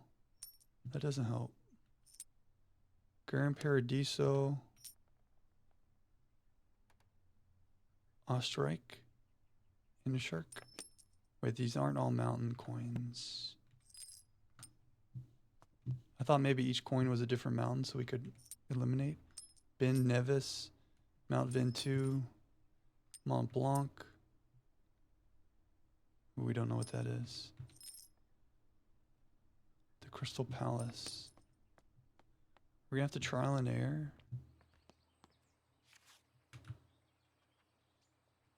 Mont Blanc and Matterhorn we definitely saw.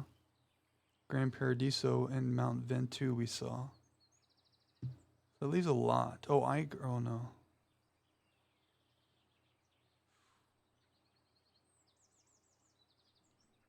Would Eiger be the Eiffel?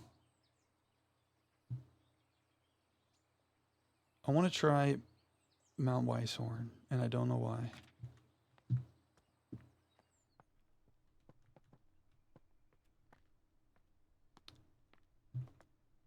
Ben Nevis.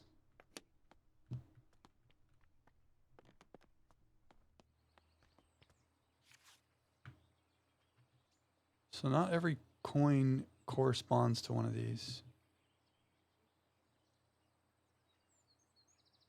So we can't eliminate.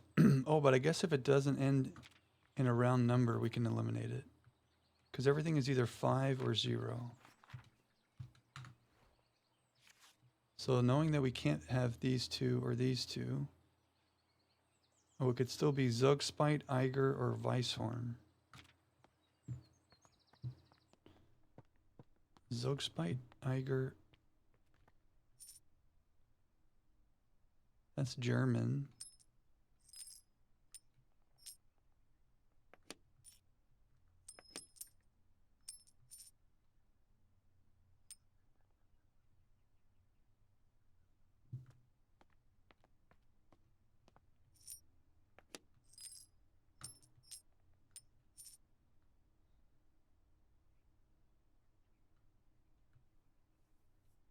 Oh, Eiger. I haven't been turning them around. Wait a second, dude. If I turn over this goat, is it going to tell me what it is? Okay. Okay.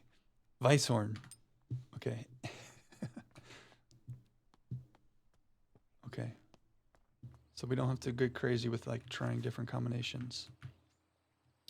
Weisshorn. Well, that's what I wanted to try. 40 wind speed, which means only the top and second floors are closed. And then we go to the fourth floor. Only the top and the second floors should be closed. 1, 2, 3, 4, 5.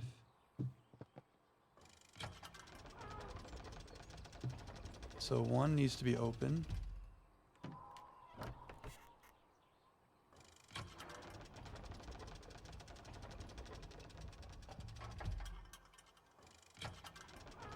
You're going to stay closed. You're going to open.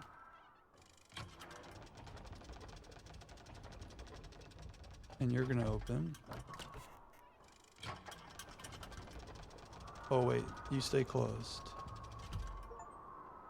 Also, we should probably bring the flower with us, huh? But this should be 40, right? Are you 40?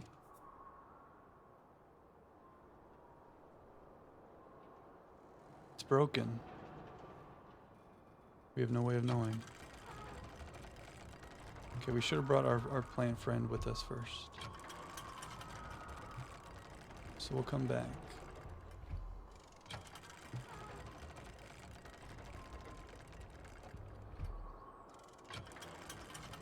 Because we have our seed now.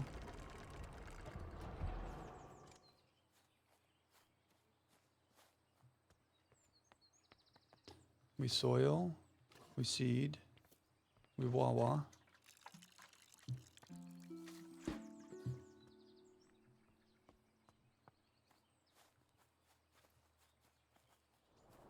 Can I put you there? Put you there, okay.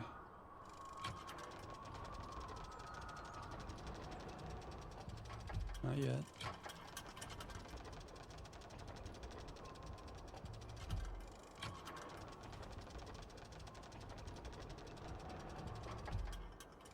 No misclicks.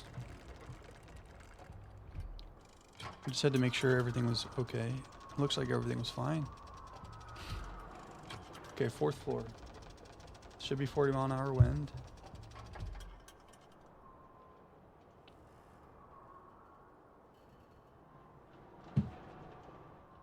Okay, we've messed up.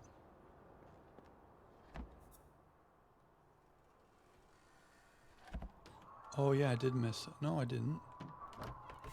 This should be 40 miles an hour.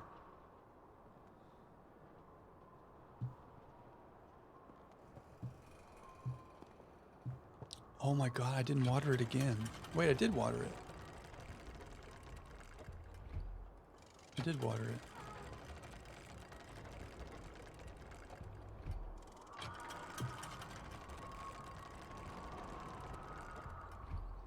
Second floor and fifth floor are closed.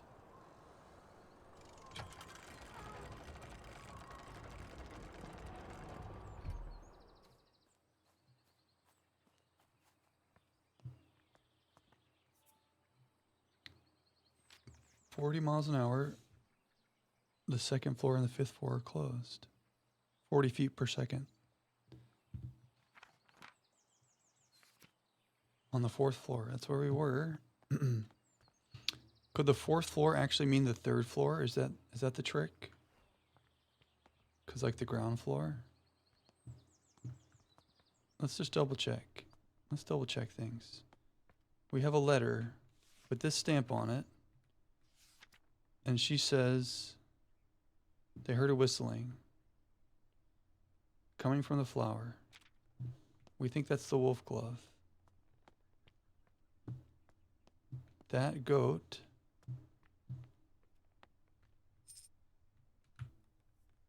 is from Whitethorn. So she was at Whitethorn when she heard that. And Whitethorn needs 40 feet per second.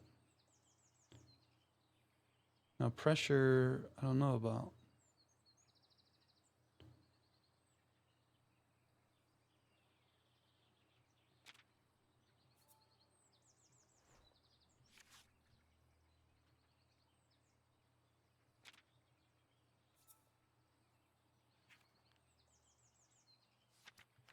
Forty feet per second on the 4th floor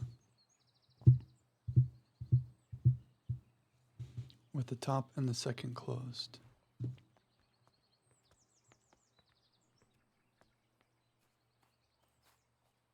I don't know what we missed. Is there a chance I forgot to water it? I mean, there's definitely a chance. I feel like I did, though. Okay, soil, plant, water.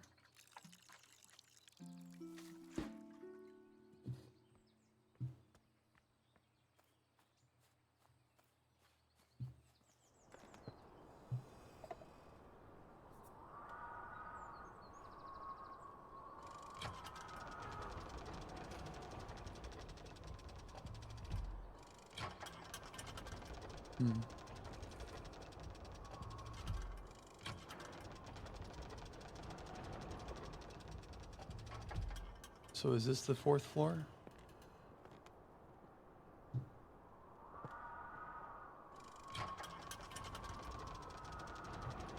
So what do we have wrong?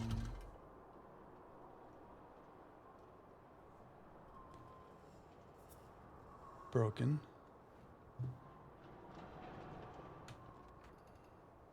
The nursery rhyme, the letter from the builder, the wind research.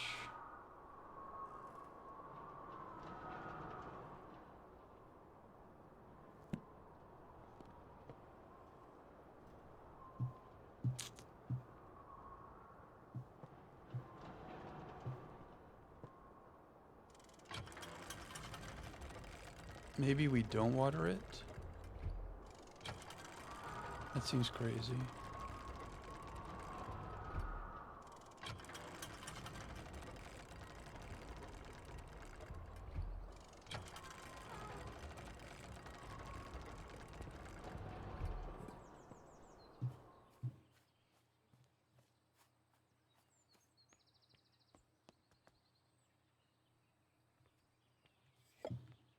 Okay. This was a letter from the builder about the turbulent tower. It's windy.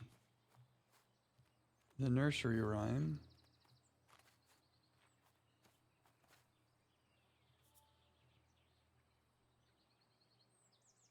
He's talking about the wolf glove.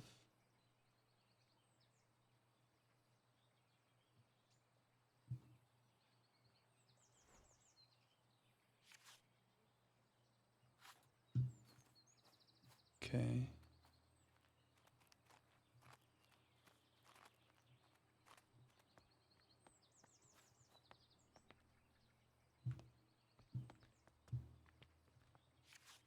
This is Whitethorn because the coin said so.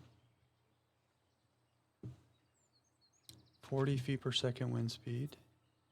40 feet per second on the 4th floor.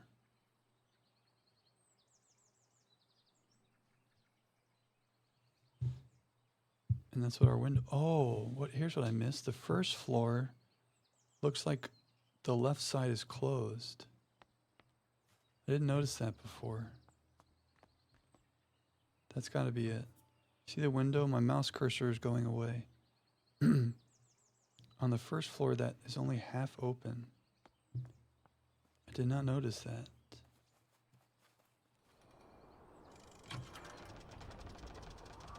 Very tricky. Okay, now let's try. You know what might be useful though? Is if we had a plant right there.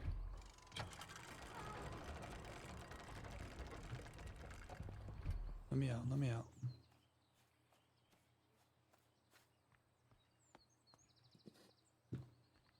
Okay.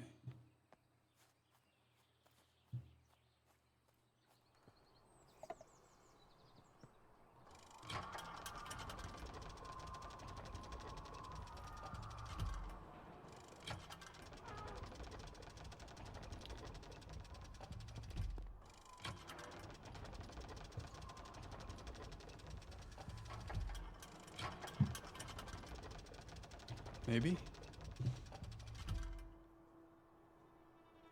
Yes. The wolf glove.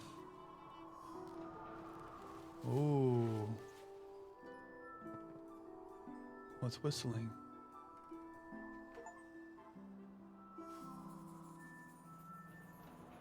Nice. The wolf glove grows in Mount Whitethorn where the weather is just right. When the wind hits its tubular petals, a howling sound can be heard.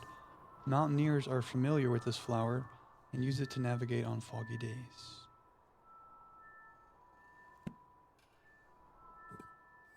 Cool. Gatehouse delivery.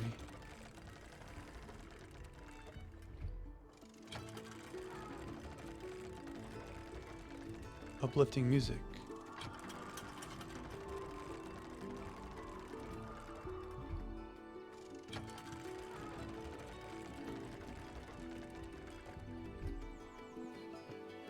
I don't know why I'm taking this with me, but I'm taking it. We crashed. So we're back and we have a gatehouse delivery. Let's get adjusted. Adjusted. Looks good. Okay, let's go. We're going back to the gatehouse. So let's run through the front of the house, I guess. This was tricky. There was like a secret door down there. That last chapter was tricky. There's definitely parts of the house we haven't seen yet, like upstairs.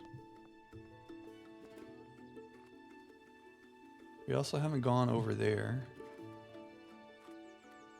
So let's see what our delivery is. Oh. Let me fix something really quick.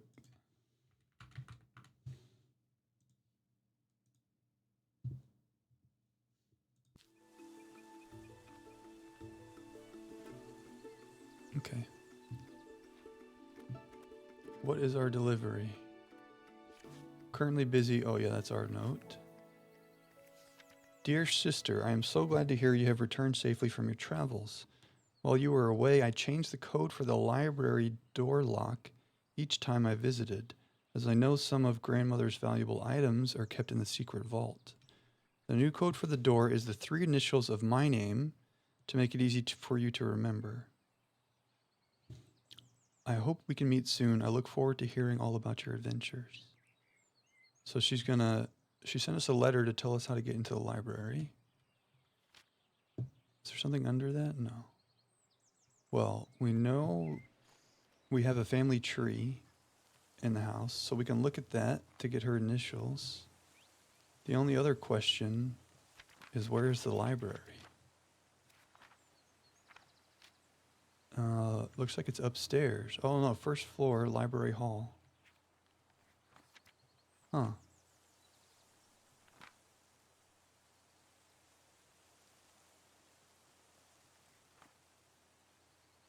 We just need to find the door to that.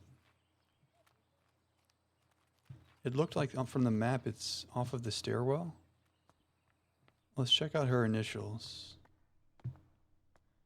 Our sister is Elizabeth Ann Green, so EAG. Is there a door off the stairwell here? Every chair you can sit in. Should I go sit in every chair? It seems like the kind of thing there would be an achievement for, doesn't it? The library hall. Okay, perfect. So, EAG. Open. No.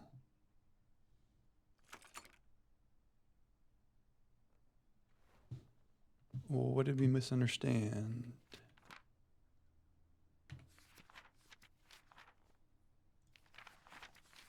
Did it save that as a clue for us? No, we don't even have that as a clue. Her initials. Elizabeth Ann Green. Maybe it's her husband who wrote the note? Then there's only two. Oh no, it said Elizabeth, didn't it? Oh, maybe because she's married, she's actually Hopgood?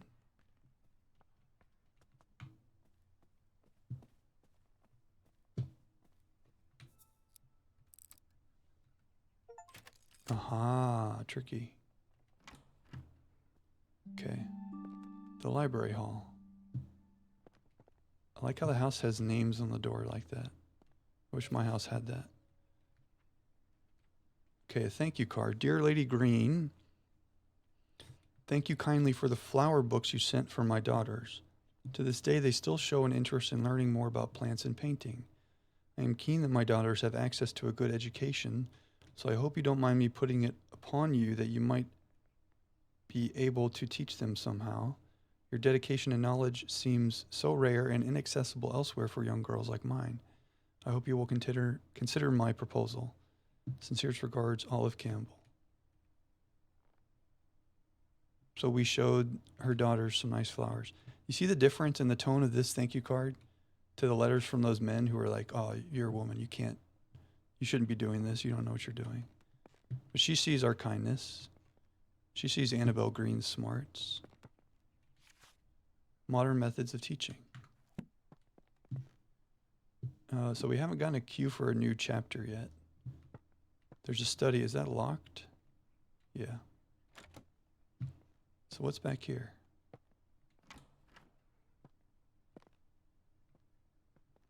A whole new space. Botanical allies. Okay. 4 new plants added. Okay, it's getting real now. The Fox and the Crow. One evening, a fox was in search of something to eat for dinner. He saw the crow sitting on a tree branch holding a big piece of tasty cheese in her beak. So the fox came up with a plan. He walked up to the crow and complimented her shiny black feathers. The crow was suspicious of the fox and kept her beak tightly closed on the cheese. The fox kept on charming the crow, describing her as the most majestic of all birds with a big strong beak. Oh, what a song that beak must make. It must be the song of a queen. Please, beautiful crow, let me hear it. Flattered by the praise, the crow forgot all about her suspicion and also her dinner. So she opened her beak wide to utter her loudest caw, and down fell the cheese straight into the fox's open mouth. That fox. Sly little fox. So we have something else happening here. A moon, a fish, a sun, a bird, and a hare, a rabbit. So we got to hit those in some order. Is there a crow or a fox in there? No.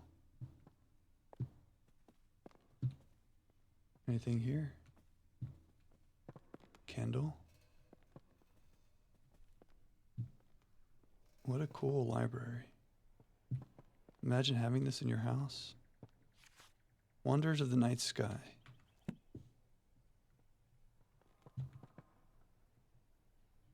Okay. What did we miss? Oh.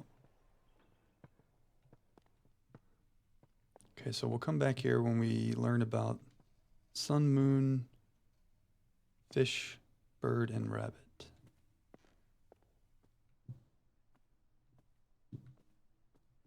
Okay.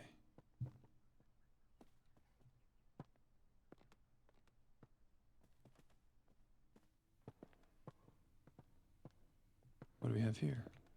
The golden fish. Oh, maybe the crow is... Okay. Oh, Aesop's Fables. That was just an answer in the crossword we just did. Aesop. I wonder if... No, it was the lion in that Aesop. We need to go back and see if the answers, or that clue about Aesop's Fables, was it any of these? Because that would be a crazy coincidence. Okay, let's read about the golden fish. One bright morning, a poor fisherman caught a shining gold fish. The fish cried, "Please let me live. I am not a fish, but a prince, enchanted by a wicked spell." So the fisherman let the fish go free. When the fisherman's wife learned of this, she demanded the fish grant a wish in return to its freedom, a cottage instead of the hovel where they lived. So the fisherman returned to the shore, and the fish granted their wish. But the wife was greedy and demanded riches, a palace, and servants. All the while the ocean became darker, and the shore was black with dirt. Finally, the wife wished to be so powerful that she could grant wishes for herself. In return for this greedy request, the fish revoked all the wishes it had granted. After that, the ocean became blue again, the shore clean, and the fisherman never saw the golden fish ever again. So don't ask for too much. Don't trust a fox, and don't ask for too much. Your company is respectfully solicited at a New Year's ball to be given at Somerset Hall. Thursday, 4th January, 1860, supper at 6 p.m. Good music in attendance. Grimes is the proprietor. Cousin, wash your hands and accompany me. You won't... What, are we dirty? You won't find a husband at the bottom of the garden. So our cousin T is trying to get us out there in the dating pool. Don't know if it's a hint. So if that's the fish from that thing, and that's the crow from that thing, what order might they be in? There's a clam at the end of that? Is that a clam? Let's run back and look at that first book again real quick. Oh, it's cheese. So there's no hint about the order there. That's the crow and that's the fish. Okay. See what's over here. Another fable. The Hare and the Tortoise. We know this story. At midday, a hare and a tortoise took a walk together. The hare moved quickly and noticed the tortoise kept struggling to keep up. The hare laughed and challenged the tortoise to a race. The tortoise accepted. A course was decided and the race began. The hare immediately leapt out of sight, but then laid down to take a nap, sure that the tortoise would never catch up. The tortoise plodded slowly on, making his way towards the finish line. When the hare awoke from his nap, he opened his eyes just in time to see the tortoise crawling slowly across the finish line. The proud hare had been so sure that he would win and underestimated the tortoise. As the tortoise crossed the finish line, he exclaimed, "Slow and steady wins the race." Okay. Classic Aesop fable, classic. The rising sun. Oh, so there is a sun on that thing downstairs. So, did this other book have a moon on it?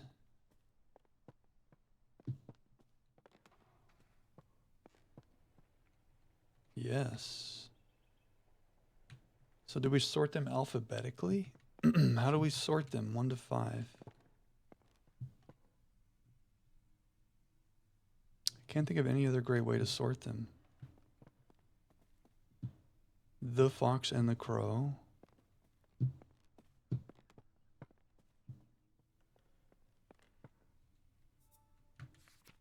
The Golden Fish.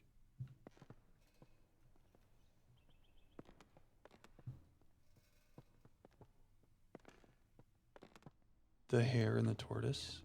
So fox, fish, hare. Rising.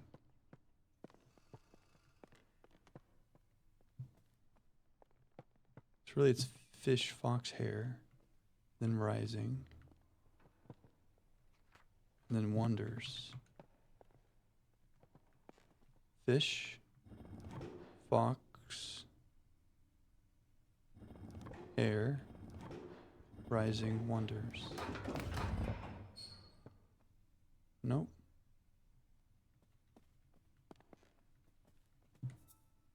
Oh, look at the first line. One evening.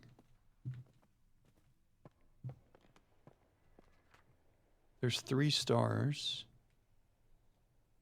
Maybe that's a hint. Maybe there's numbers in these other things.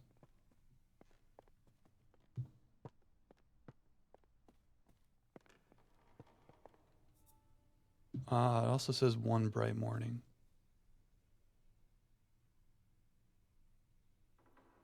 They can't both be one. But morning comes before an evening.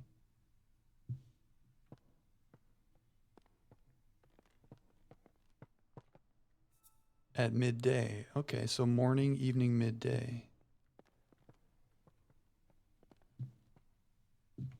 Which means fish is morning, hare and tortoise is midday,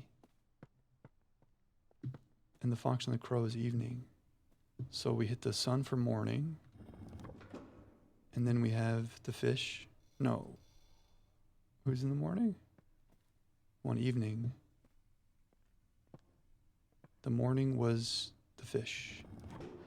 Midday is the hare. Evening is that guy, and then nighttime.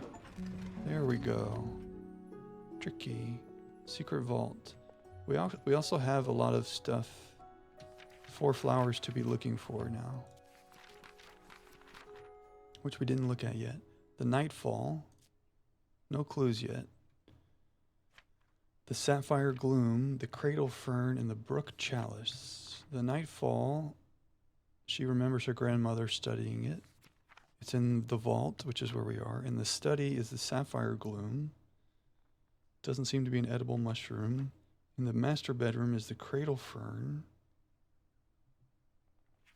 The past years, they have been declined on the banks. And then the brook chalice was written to us by our friend, and it's in the attic. So here we are in the vault. What do we have here?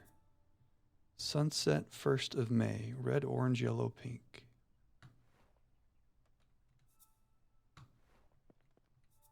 Sunset May 22nd. Blue, yellow, pink, and orange.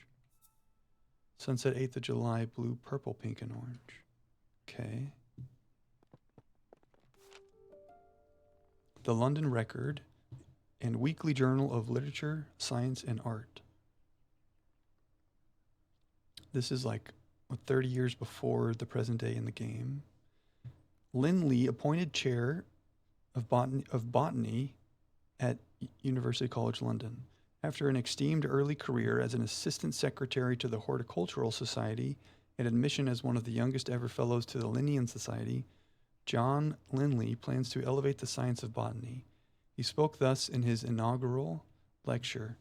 It has been very much the fashion of late years in this country to undervalue the importance of this science and to consider it an amusement for ladies rather than an occupation for the serious thoughts of man.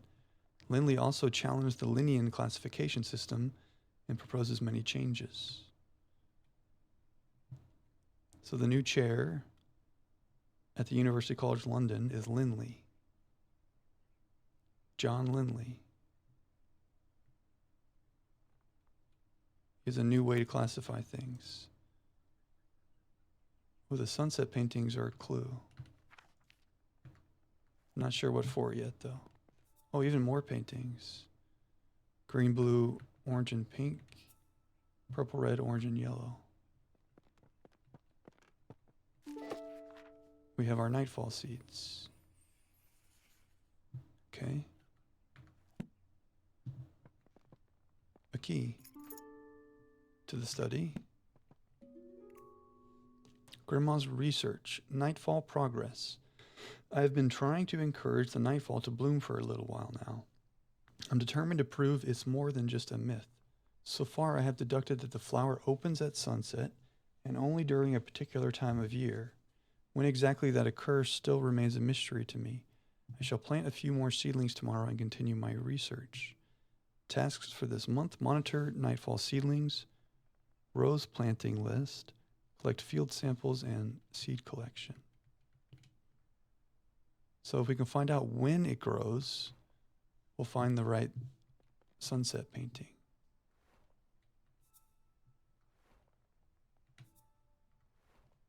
Which means this is probably a clue for this.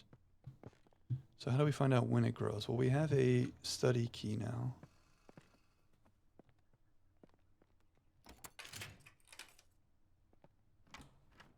Okay, more seeds there. But we have some things to look at first. My dear friend, this is from Anne. I have been pondering these last weeks what could be the best way to see your remarkable flora reach the wider world, since it is so seldom that we are able to see our work published. Getting a little parched. Considering your uncle's reputation in the scientific field, have you considered asking him to publish your herbarium under his name? It may not give you the recognition you deserve personally, but it would be a way to reach your goal of adding to the scientific record on botany. Do consider it. I would hate for such important research to stay hidden away. With warmest regards, Anne. She wants us to publish our herbarium under his name. We should be able to publish it on our own name. But apparently all these men are jackasses.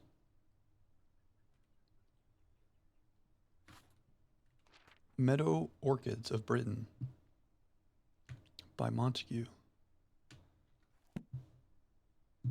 Okay. What do we have here? Mushroom food sources. Just like plants, fungi need food sources to grow strong and healthy. However, some fungi haven't always had access to nutrients through soil and have evolved to retrieve it in different ways. This means they have become carnivorous because they only acquire the nutrients they need by consuming other living organisms such as flies, bugs, and plants. Some mushrooms even get their nutrients from feeding on another type of fungus or parasite. Mushrooms growing on a tree is usually a sign that they are consuming the tree, so you should remove them immediately. Not always the case. We did notice some mushrooms on the tree right when we came out of the conservatory. Arabella, I have some more books from the department that may be of interest for your research. One I recall was a favorite of your father's. If you have any trouble when you visit the college, tell the secretary you are collecting materials for your uncle. So long as they are returned before summer ends, the other professors won't notice. Best of luck. So Uncle Theodore's a good guy. And maybe he would let us publish under his name. But it's BS that we would have to do that. Okay. So we have another seed. The mushroom.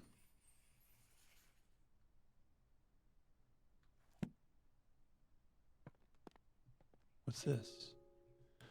Tree diseases. Red tree pox. If a tree is infected with red tree pox, many small red spots will be visible on the bark.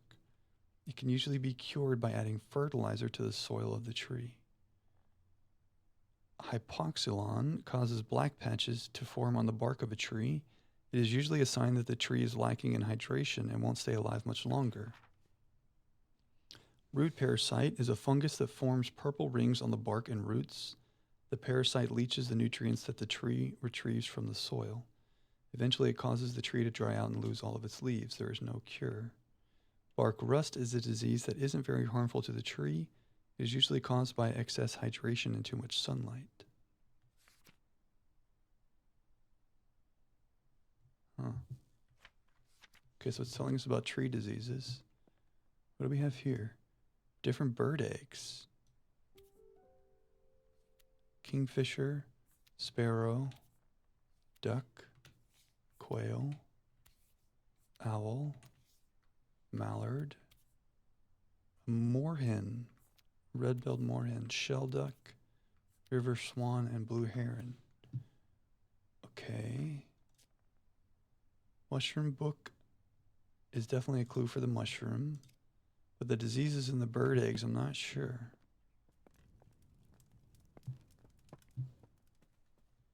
So where to next?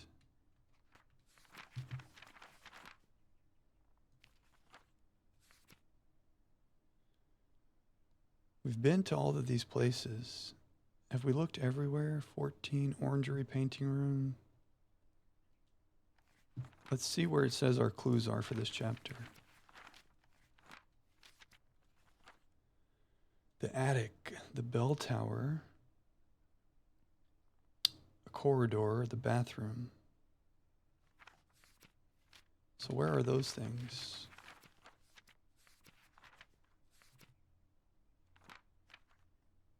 Attic, corridor, bell tower.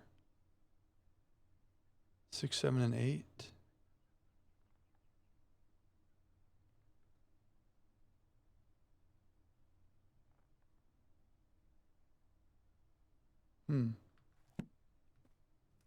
There must be another way to go. There, got it, okay. One thing I want to do, because that book mentioned mushrooms growing on trees and needing to be cut out, but then the note said that's not always the case. I have a recollection when we came out of the conservatory,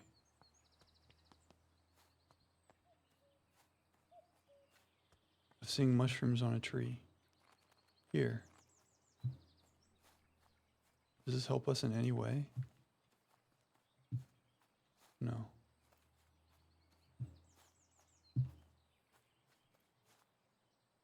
What's that? Oh, that's a twig? Looks like something is happening here, though. Oh no, that's kind of under everything. Alright, so that means nothing. We'll keep looking on the first floor. Not the ground floor, the first floor.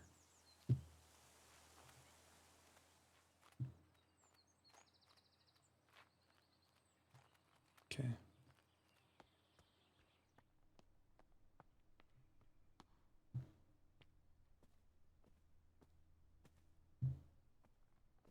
Cool house. It's open.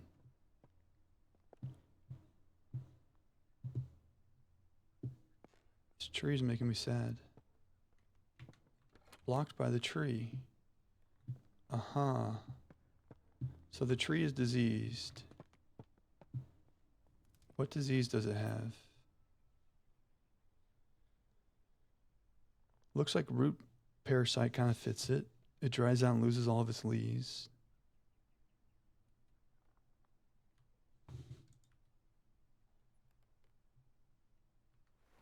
Why couldn't I?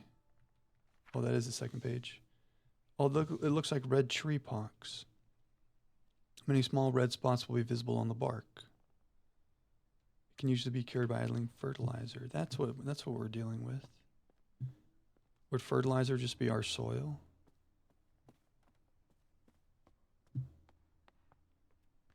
We could just get a pot, add some soil.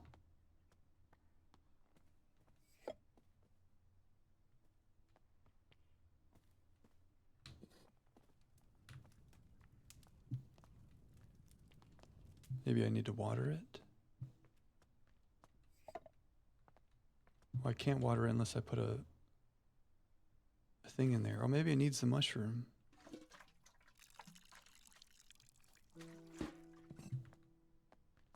Will you help? Oh, okay, the mushroom just cures it. Maybe, there we go.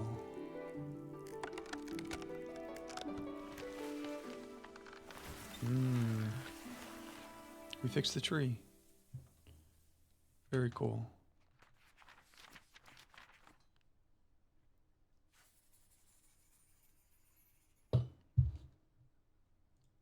Sapphire gloom is a widely misunderstood mushroom. It grows commonly on trees, and as opposed to popular belief, the mushroom consumes its parasites rather than the tree itself. Cool. So I wonder if the bird eggs are related to our nightfall or something later. Let's see what's happening in that room.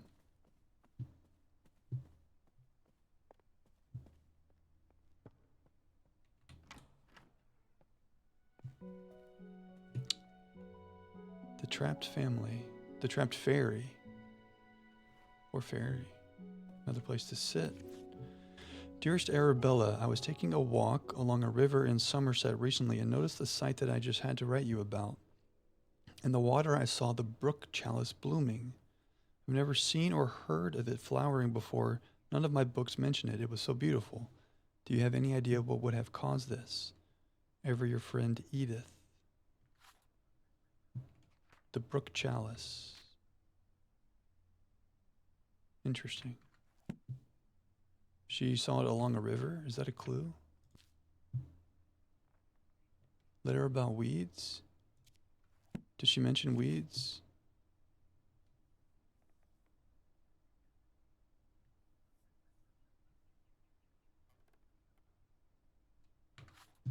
Where did we see the letter about weeds? Was that a letter about weeds? Or maybe the brook chalice is a letter about weeds. I mean, the brook chalice is a weed.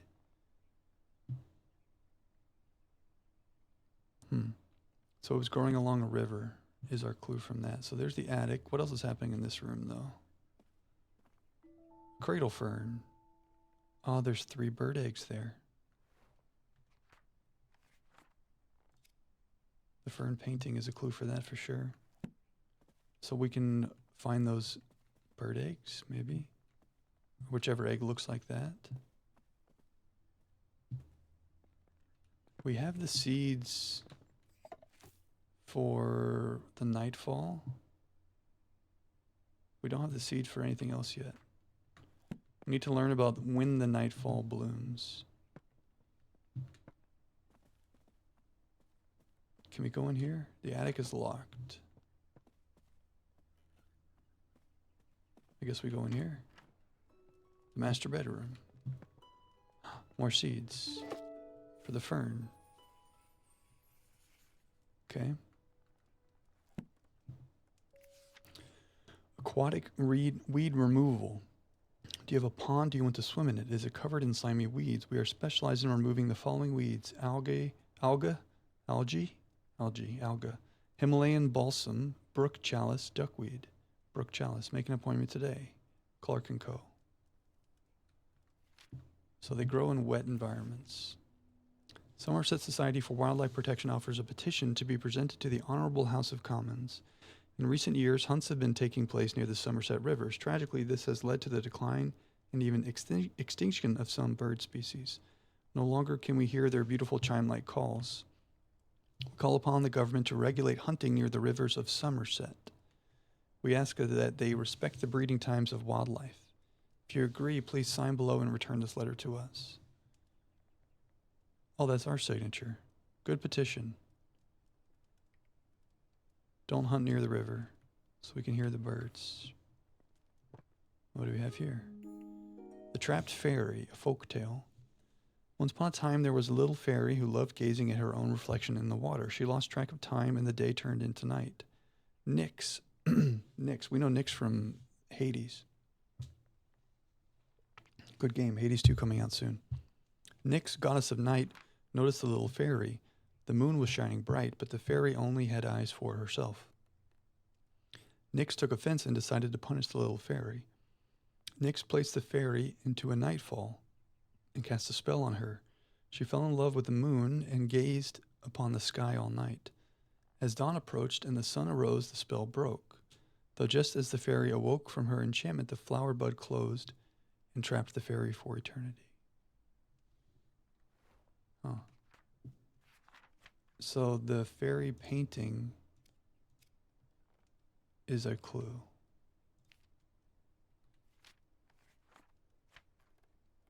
And this seems like, let's remove this letter about weeds. Oh no, it is the brook chalice. So the weed removal, not sure what this petition might relate to the bird eggs. Let's inspect the fairy painting.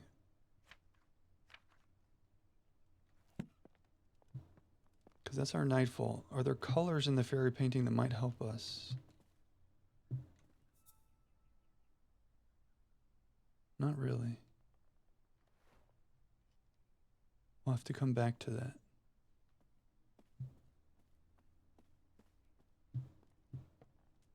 Okay. My dear Nova, never forgotten. A kitty. Was the kitty a clue? No. The bird eggs look like they relate to the fern. So we'll put that there. Dearest friend, it seems our interest in visiting the private plant collection of Lord Spencer has gone unacknowledged. While disappointing, I am not sure it is worth pursuing scientific study in such places. On my recent visit to Brinsby, the young man showing us around had barely a basic knowledge of plants, and due to there being a large group of gentlemen in the party, all useful time and erudition was devoted to them and none given to Constance and I. Let us plan another trip of our own, and perhaps we can see these specimens in their home habitats where they belong. Ever your friend, Eliza.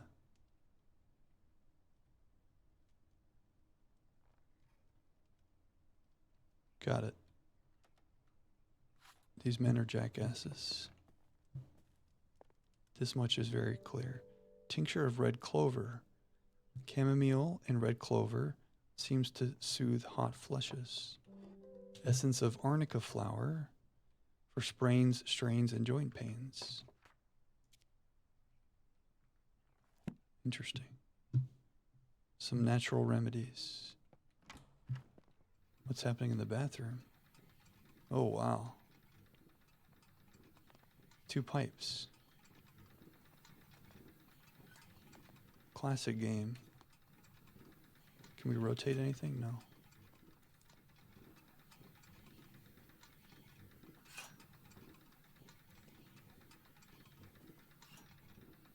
Any more pipe pieces?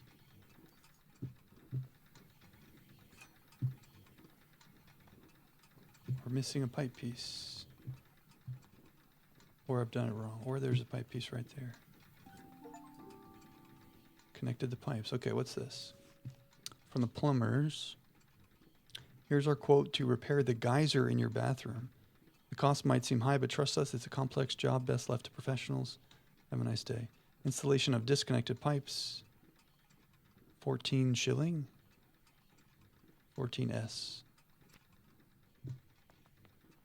Flush the toilet. Okay. 65 degrees.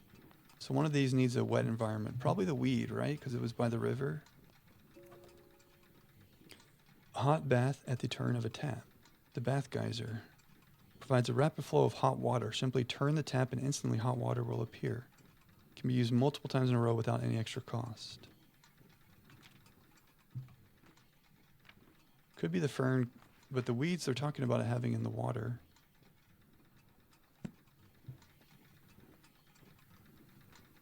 We haven't found the attic yet, have we? Fill the bath. Okay, we'll come back to this when we know more. Did we look at everything? I think so. Did we go in here? No, now we go to the attic. Dear Lady Arabella, I wanted to thank you once again for your invaluable contributions during our recent meadow orchid research expedition. Your keen observations and deep knowledge of orchids was so helpful. Your dedication to the field is an inspiration to us all. I look forward to future collaborations and the continued exploration of the botanical wonders that surround us. I will put in a good word for you with the Botanical Society. Most sincerely, Professor Montague. Montague's a good one. We like Montague. Government notice. Official government health and safety warning. Wait, there's something flashing. The attic key. Okay. Thanks. Thanks. It has been brought to our attention that the factory of Barton Iron Works has been illegally dumping scrap material in rivers across Somerset. These rivers are now polluted with rust, making them unsafe for swimming. Do not swim in the following rivers: River Cam, River Summer, River Chew. The River Summer was mentioned in that lady's letter. The River From was also affected by the waste, though oddly the river is completely clear of rust pollution. We are still researching what led to that effect.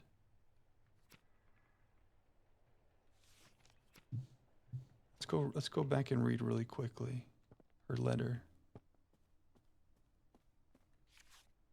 The river in Somerset. Well, what river was that? Maybe it's the River From. And the fern got rid of the pollution. Somerset River Trust. We wanted to make sure you can all enjoy swimming this summer, so we have cleared the most popular rivers in Somerset of all aquatic weeds. The River Cam, the River Chew, and the River Summer have all been cleared of weeds. Ah, well, that makes sense. Thanks to the services of Clark's Aquatic Weed Removal. Thank you for your continued support. Thanks to your monthly donation, the rivers of Somerset are clean and weed-free. So she must have been at the River From, and it was clean. And that's where our thing was. Surely. That's where the weeds were. So we do want to do that in the bath. I wonder if there's anything else we need to do. Let's see what's happening in here. I'm writing to share with you an exciting discovery I have made in my botanical studies. Turns out that some plants are particularly sensitive to sound and seem to thrive when exposed to music or melodies from their natural environment. I hope to share more of my findings with you in the near future and would be delighted if you could join me in my research. I wonder if that has to do with our fern and maybe the birds like sing a certain melody. Maybe, who knows? Oh, here's all the rivers. Oh, wow. So we think it's the River From, which is 25 degrees Celsius. So let's see if we're right. We still don't have the seed for that yet, though. But we can go set the bath geyser to 25 degrees Celsius and see if that works. But the seed packet should be up here. Ooh, this is like the bird call. Bird calls. Interpretations from nature. Okay, I think I know what to do for this. We're still missing one more seed packet. Maybe we'll find it after we do this, but now I have an idea for the bird. Yeah, it says that's in the attic. The cradle fern looks like that bird egg. Let's see what kind of bird that is.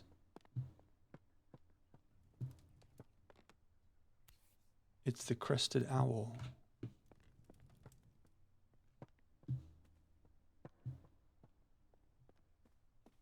Do we have all the clues for the fern? Oh, we're still missing a clue. Bird calls. Okay. And we think this is a clue for the chalice.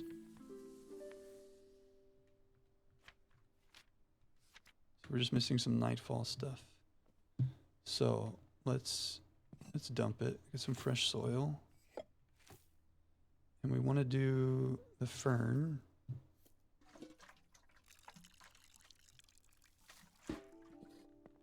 And we need to play it the Crested Owl song, which hopefully is here. E, C, D, E, G, F.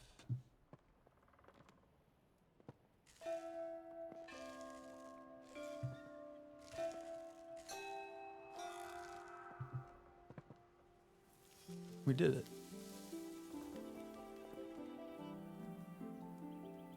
Pretty.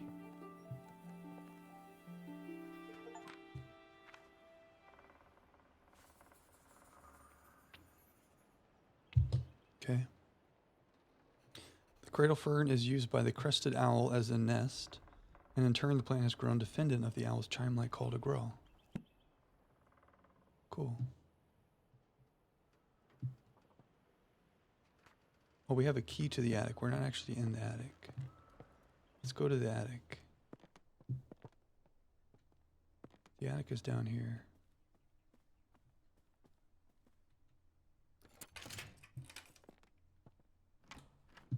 Okay. Butterflies. And moths. Oh, they're moths. Interesting. Moth spotting calendar.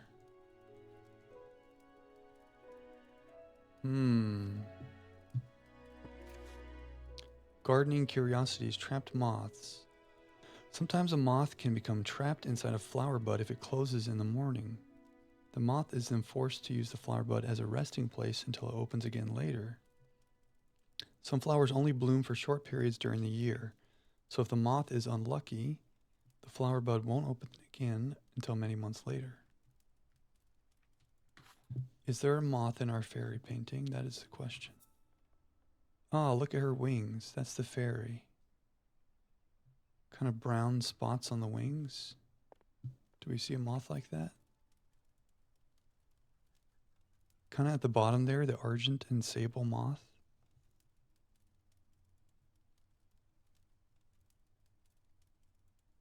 Oh no, the garden tiger moth. Because that's a wing. Yeah, it's the garden and tiger moth. So when does the garden and tiger moth bloom? In September.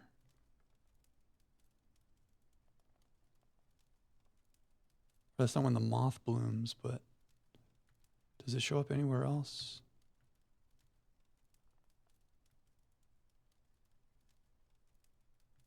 No. So September. This is helpful for our nightfall. The moths, the calendar, and the poster. One more clue. So in September, she got inside this little guy, inside the nightfall. So we can go find the painting for September, I think. See if we have one more clue. Oh, a pig. Why would we take the pig with us?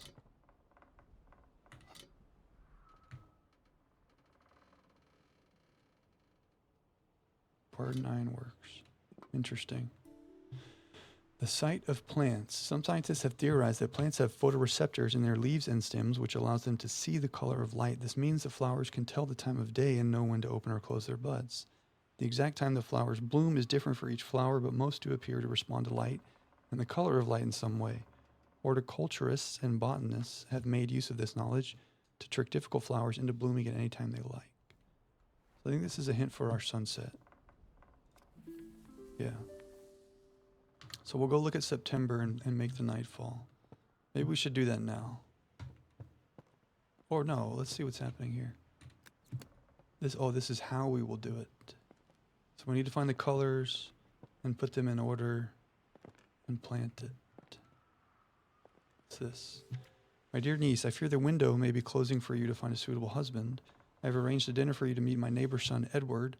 He is successful in business in London. Your cousins William and Thomas may well aspire to become accomplished scientists, but for you, Arabella, it is better to make yourself useful in the small duties of life for which you will be loved and appreciated. Okay, Aunt Agnes means well, but she doesn't know what she's talking about.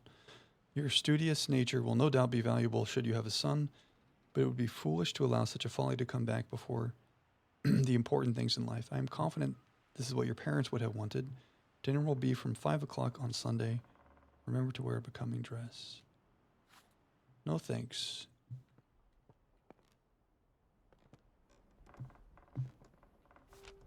The Botanist Digest this month in conversation with Professor Montague, leading expert in British meadow orchids. In his words, every plant, every leaf, and every meadow holds secrets waiting to be unlocked. My aim is to simply uncover some of those mysteries. Professor John Montague, renowned botanist, sheds light on his groundbreaking work in the world of meadow orchids and other botanical wonders. With decades of research and numerous publications to his name, Professor Montague's contributions to the field have been nothing short of revolutionary, including discoveries of new species such as the Dactylorhiza Montague or the hood marsh orchid. We like Montague. Maybe Annabelle will have a thing with Montague. He seems kind to us. There's our chalice. So we know how to try the chalice. We know how to try the nightingale thing. Let's go into the bath. Where's the bathroom? Oh, we have to make it first.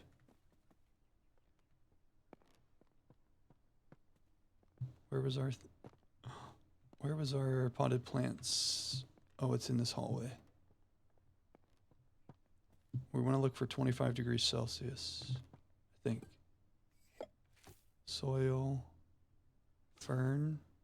Oh no, we just did the fern. We want the weed. The brook chalice. We think it's in the river From, which was 25 degrees Celsius.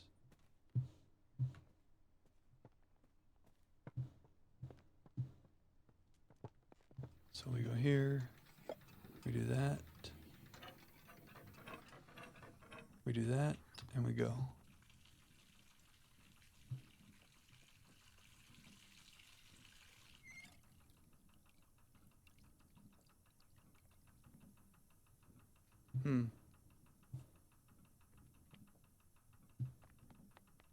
So we're wrong about that.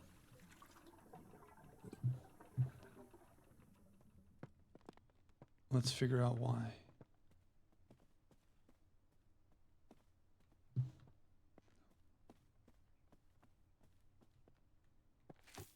Okay. The From was affected by the waste, though the river is clear of rust pollution.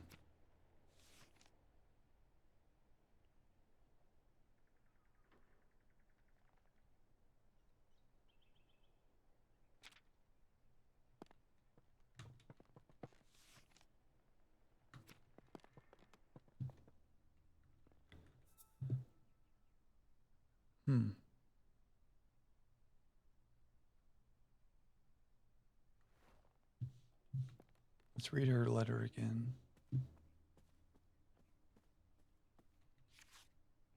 She was in Somerset.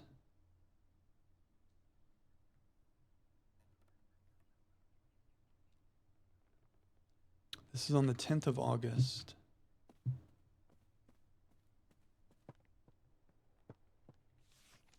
This is on the 8th of August.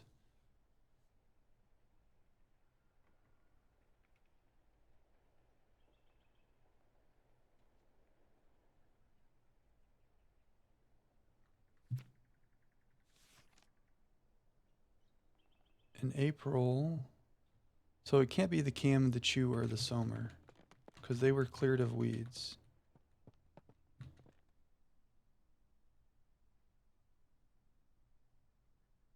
So it can't be those. The From is mentioned here, but I guess it's possible that she was actually at a different river.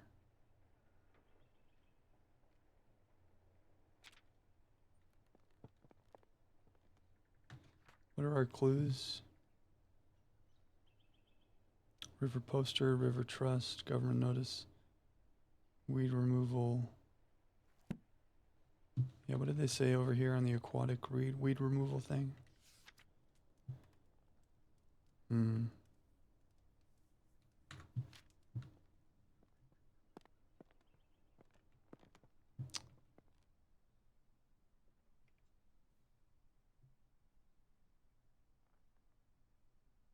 Number of bridges. I don't know if that means anything.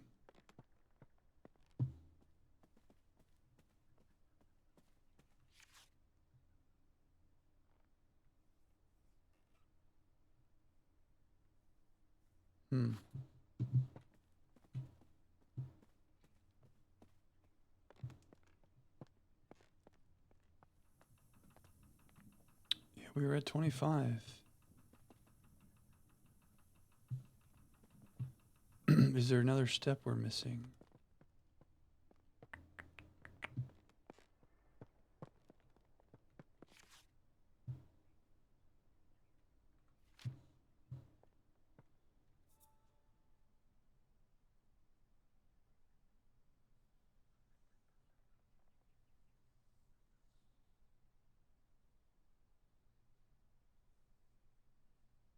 I mean, that letter mentions the river From, but she could have been at any other river, I guess.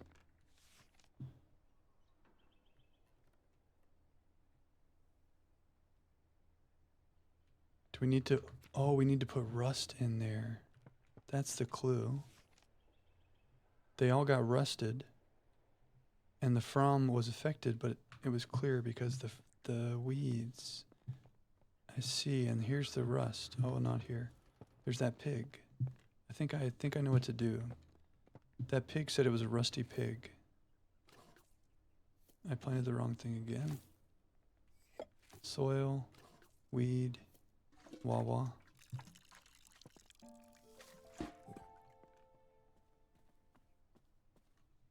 Going the wrong way again.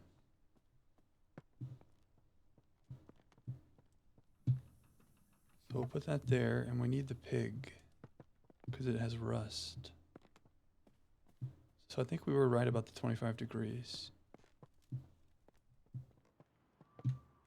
You. See, it says rusty pig.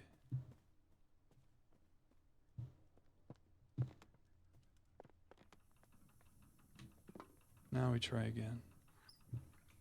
25? Yeah.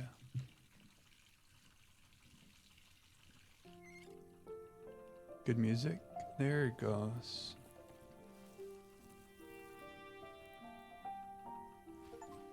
It's pretty pretty for a weed. Wow.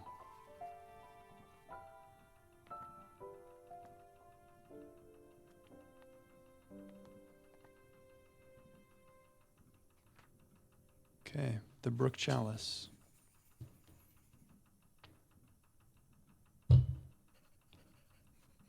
Prefers to grow in rivers with a temperature of 25 degrees Celsius. The plant naturally filters the water from rust and metal. Unfortunately, they get removed often as most people prefer their ponds to be weed-free. Okay, so now it's just the nightfall. And we determined that we're looking for September based on the fairy being the garden tiger moth, which shows up in September on that calendar. So we go back this way and look at the paintings for September.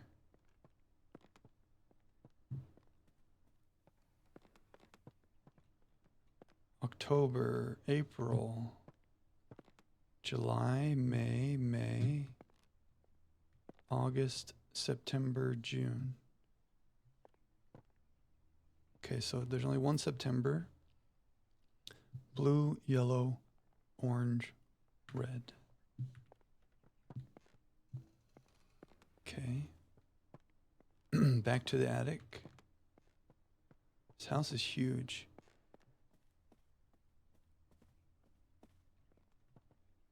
Pot, soil, nightfall, water.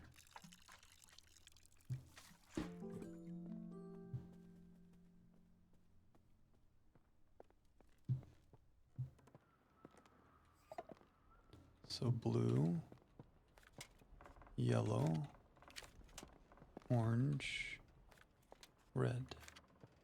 And maybe it'll be in the other order. Let's see how this goes. It worked.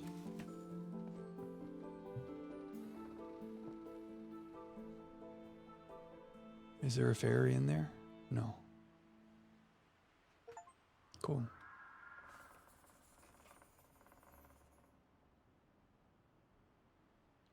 Seeing the nightfall bloom is a rare event. The flower only blooms with September sunsets. Night pollinators active in September, such as the garden tiger, which is the moth we saw, often get trapped once the bud closes for the rest of the year. Cool. Okay. A new delivery.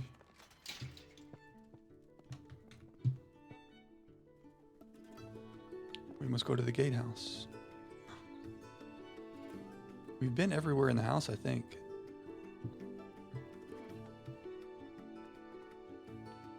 I'm gonna take a quick break though, and then we'll do this. Enjoy the music and the pretty scenery. Be back quickly. Running low on water, that's a problem. Just like plants, we need water. Okay. To the gatehouse.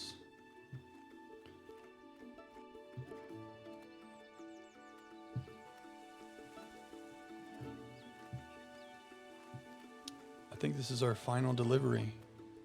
Chapter 5. Lady Arabella, I apologize wholeheartedly for accidentally taking the key to the formal garden home with me. It was in my pocket and I had simply forgotten it was there. I didn't want to disturb your research, so I've left the key in the basket here for you. Thanks, Jimmy. So now we can go into the formal garden. All right.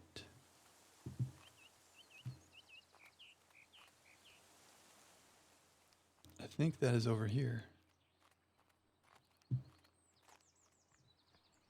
We came over here, but it was locked. Locked from the other side. Interesting. So how do we get into the formal garden? Through the back? Oh yeah, there was another locked door out back, wasn't there?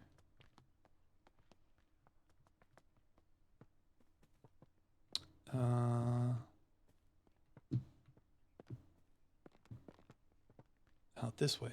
Of course, of course. Pretty tree.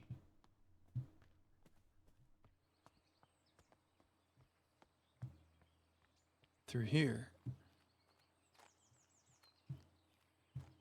The formal garden. Okay. Chapter 5, Climbing Up. Wow. Can we pick up that duck?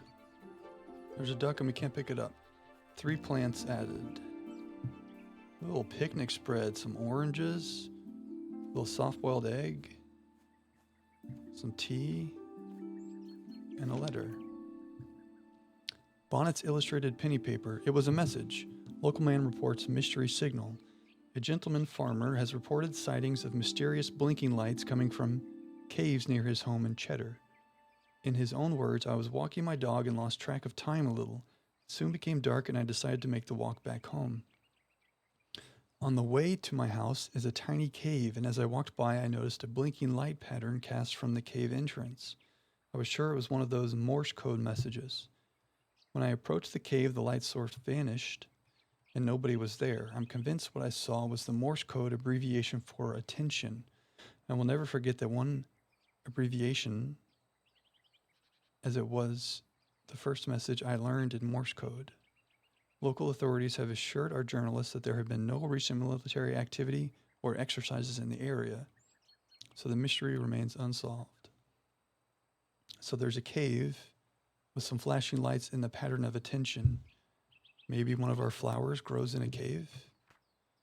Let's take a look. The spring dance shrub. It used to grow in gardens, but has completely disappeared. The fool's emerald. Don't know much about them. And the ocelot. Okay. To be determined what that's related to. Is that a clue? Yeah, it is a news article clue. We'll see which one of those grows in a cave. So many places to go. Oh, that's back inside. Looks like a seed packet is over here.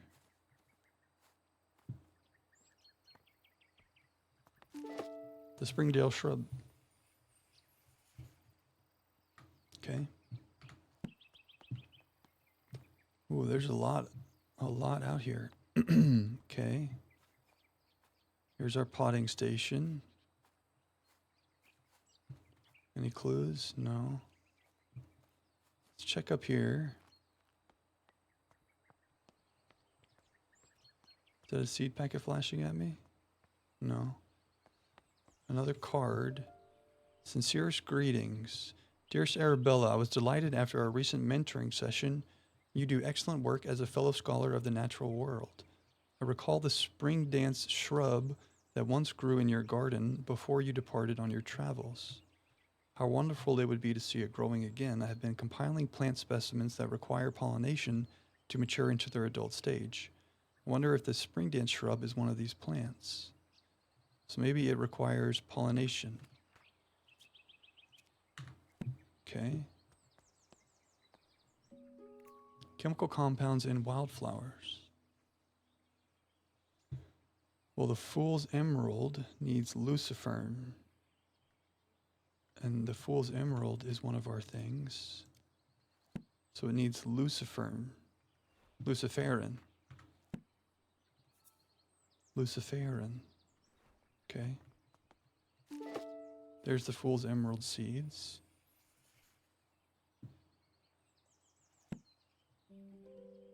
The marvel of bioluminescence. In the darker corners of our world, there are plants and organisms that are able to produce their own light. These plants, fungi, and insects are most often found in areas of low light, such as dark forests, deep oceans, and gloomy caves, maybe? Caves. Recent discoveries show that chemicals such as luciferin are responsible for this glowing effect. Aha. It is not known what this glowing effect is used for, but it could be for some communication. It could be for communication with others of the same species or to attract pollinators or food. Scientists believe there are many bioluminescent species waiting to be discovered. So I think we're connecting the dots. The Fool's Emerald probably has to do with the cave and bioluminescence, because this mentions luciferin being the glowing effect. So we'll see what to do with that information. Good to know. What's over here? Oh, that's to get back. Okay. So what's going on up here? Or over here? The telegraph you ordered arrived while you were at the farmer's market. They delivered it by boat. I left it at the boathouse since I didn't know where you'd like to keep it. There appears to be a Morse code manual inside the case as well. Okay, so we want to go to the boathouse because that article mentioned Morse code in the cave. Just checking all the corners. What's in here? The flower growing companion. Tips for growing hydrangeas. Hydrangeas are beautiful flowers that contain anthocyanin, which is a pigment that can change color depending on the pH levels of its environment. The colors can vary between red, purple, and blue. Do we have a hydrangea? Not sure. Ooh, some more pots. New materials for garden pots: terracotta, granite, sandstone, marble, and obsidian. So maybe one of these needs a certain type of pot. I mean, what would the cave be? Obsidian, granite? Interesting. Seaweed, wood ash, guano, manure, coffee, and peat. Maybe if we put something here, we can use it. Is luciferin in one of those things? Guano, maybe, like bats in the cave? My sweet Hazel, are you keeping well today? Jimmy's only gone and broke the lawnmower again. If it weren't for my war injury, I wouldn't be letting him loose with the mower. He said he ran over some hard object down in the long grass near the pond. I had a brief look and couldn't see anything. Sometimes I wonder about the boy's sensibilities. Save me some of your lovely scones.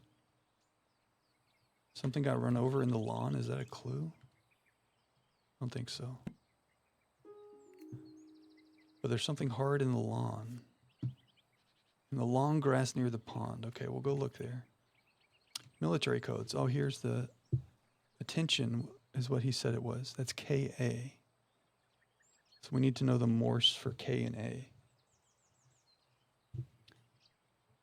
Over long distance, the method of communication over long distance must be selected according to the requirements of the scenario. If the message contains no sensitive information or there is no enemy presence within the communication area, an open method of communication such as telegraphy may be used. If communication is permissible, both receivers may still benefit from the abbreviation of messages. See Plate 2 for a table of commonly used military abbreviations using telegraphy and Morse code. Closed communication methods rely more upon both technology and ingenuity. In the case of secrecy and obfuscation, planning is required, and both parties must have knowledge of the method of encryption used. A brief history of long-range military communications. Ancient Greece used water telegraphy and torch. Rome used smoke. 16th century beacons and pigeons. 18th century Murray shutter telegraph. 18th century radiated telegraph. 19th century Morse code. Interesting. So attention is KA. That's a clue for this.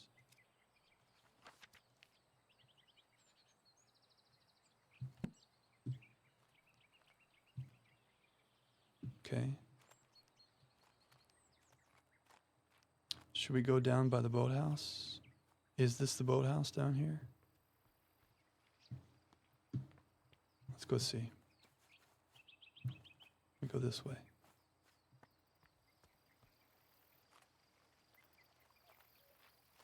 Should we just make sure? Oh, we can't even go up there. All right. Well, here's the pond. So he ran over something hard by the pond. What's all this? Unfinished painting. We inspected all of the paintings. We just got an achievement for that. Okay, well that's nice. No clues.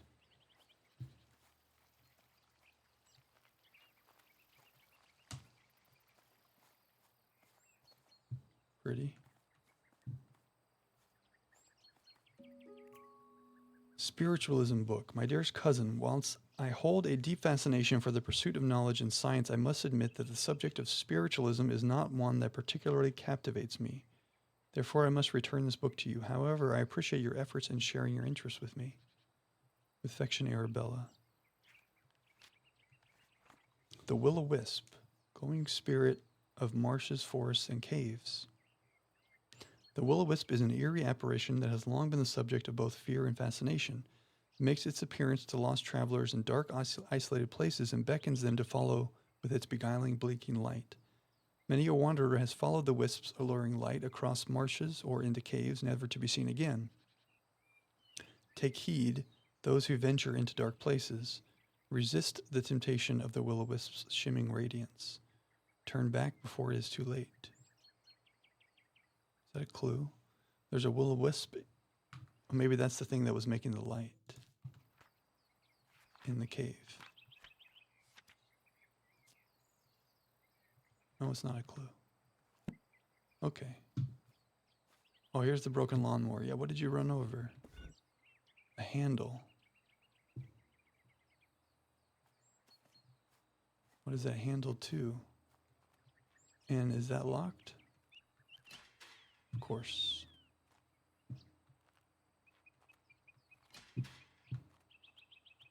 What might this handle go to?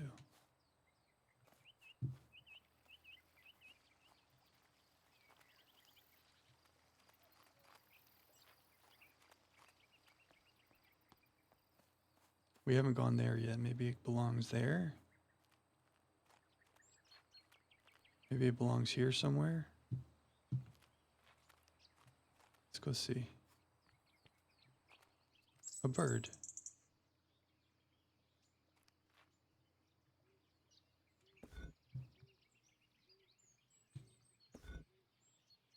Whoa.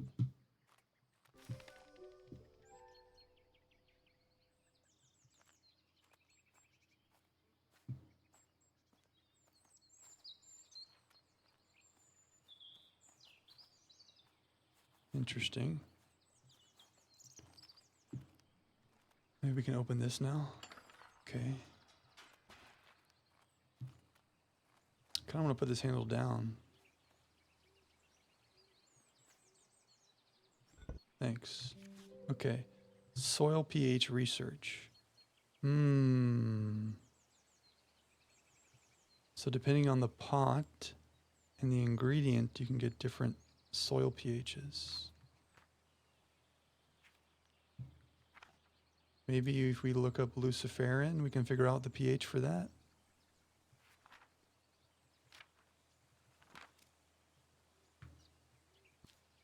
Oops. Okay, well, we'll have to come back to look at this. Wait.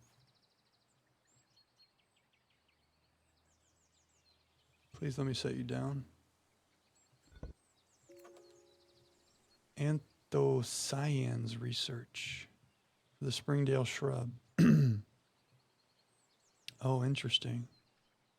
So this shows the different colors of the pH, which means it is a hydrangea, because I was talking about different colors.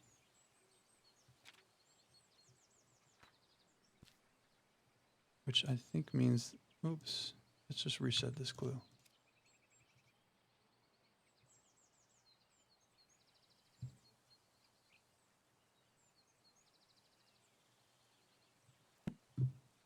let's come back over here.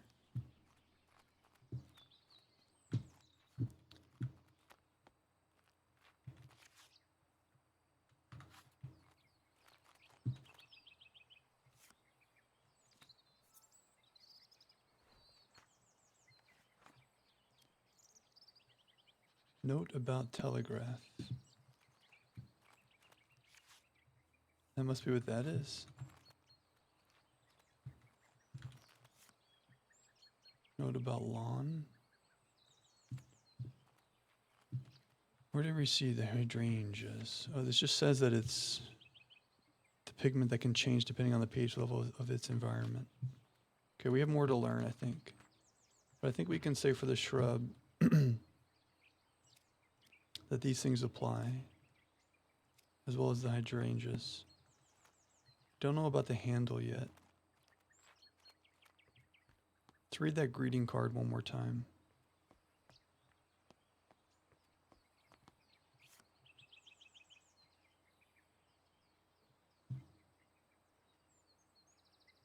It requires pollination, she thinks. Okay.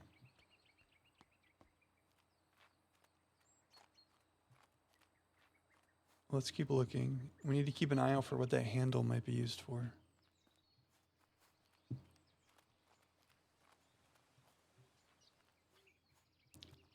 Let's see what's happening down here.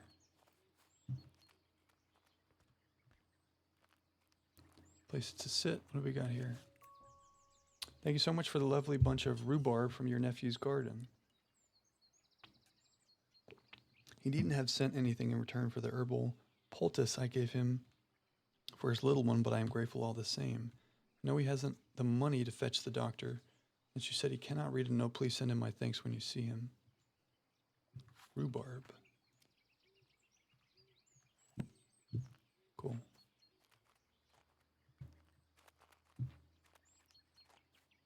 Did I miss something here? Yes.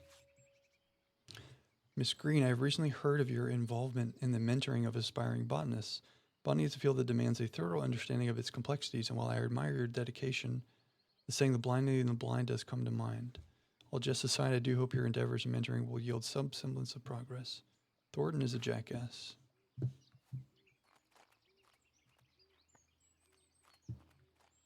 Just a jackass. Seed for garden birds. Attractive hosts of garden birds, such as bluebirds, finches, robins, and warblers with the seed prepared at the highest quality level. Simply spread the seeds on an appropriate bird table or feeding surface and observe the delight of your feathered garden neighbors. Can we take that? Yeah, we could go feed that bird back there. Maybe it would give us bird poop that we could use as like a chemical. I don't know. There's a pot here. Just like bees, birds can pollinate flowers. Did you know that birds have a preference to pollinate flowers of certain colors?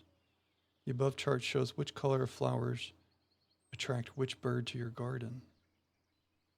And we have a boathouse key. We have some new clues. Oops, so I don't know for sure if this is related to the birds.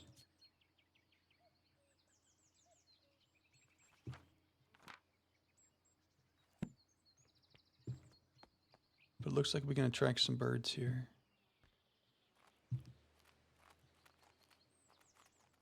Maybe we could figure this out now. Depending on the type of bird that comes. Do I need to lead a bird here? Or just put it there, will he come? Or do I need to lead him?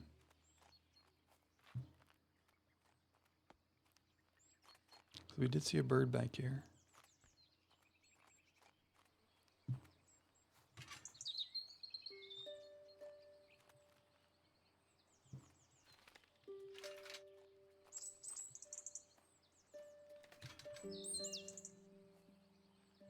You want to go to that one?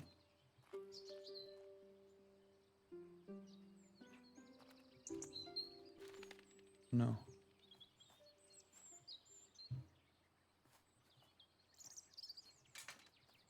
How do I make him go from one to another?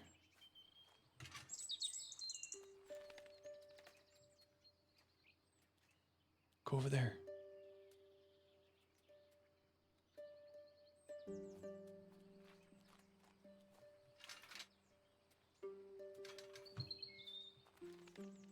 Okay, he did it. Now we go over here.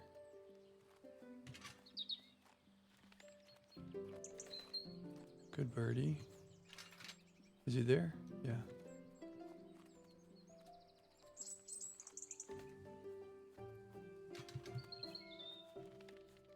Okay.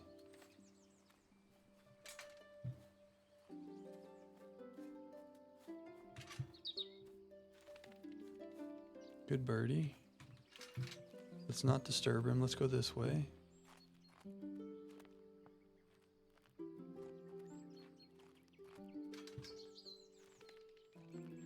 Okay.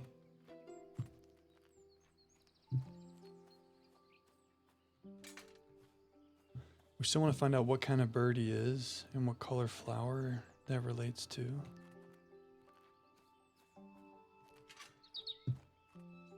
Gotta run away fast so we don't make him mad. Did he go? He went. Okay.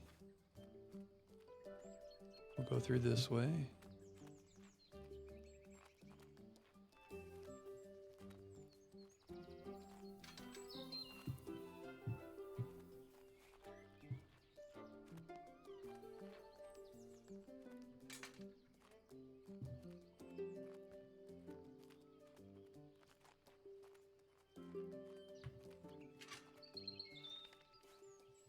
I'm afraid to walk too close to it because I don't want him to fly back.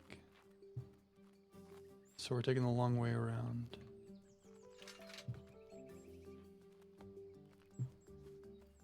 Whoa. Okay.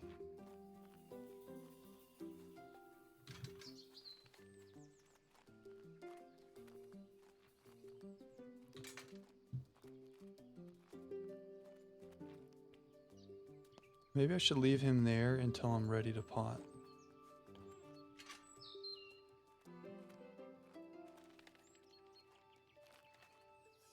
What kind of bird are you? He's got a red face, white belly, dark upper. It looks like this guy. It looks like a robin. So he'll make a red flower.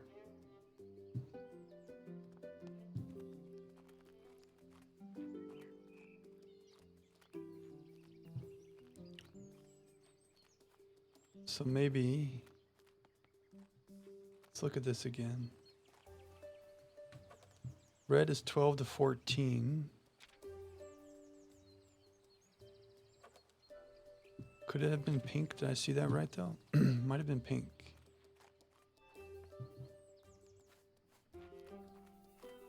Let's double check.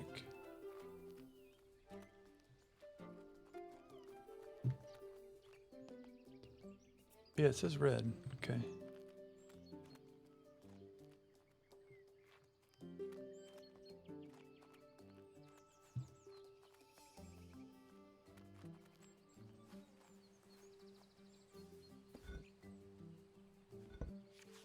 So 12 to 14. Nothing actually. Oh, the only one, sandstone seaweed, is the only thing in that range. So sandstone seaweed. Did we find a way to get anything out of those jars though?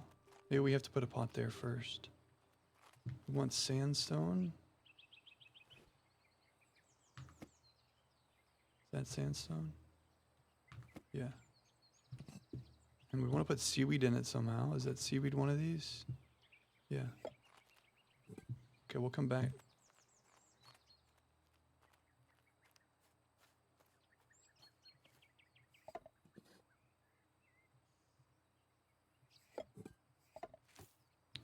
Where's our shrub?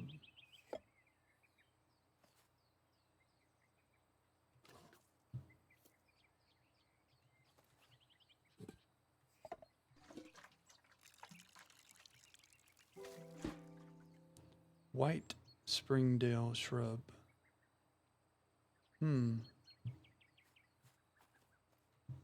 Can I add seaweed to this? So it's changing the pH. I get it now.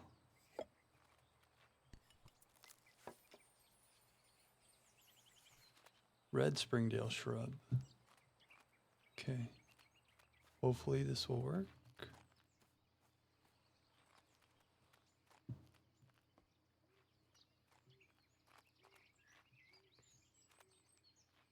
Is our bird friend still here? Yes.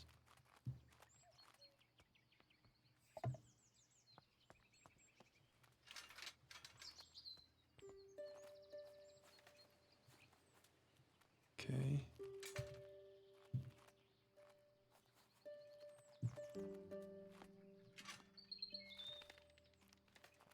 Will he pollinate the flower? Yeah. Thanks, dude. Ooh. All the robins.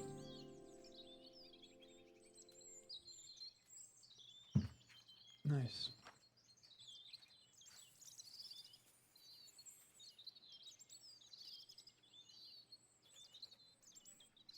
The Springdale shrub contains anthocyanins, causing it to change color depending on the pH level of its environment. Robins love red flowers and will be attracted to the red variant of this shrub. So the bird seeds and the bird poster were those clues. Oh, I've mixed up a clue somehow. Pot catalog. There we go. Okay. We haven't found the oscillate yet, but we have the key to get there. For this Fool's Emerald, we're looking for luciferin and the Ka Morse code flashing lights.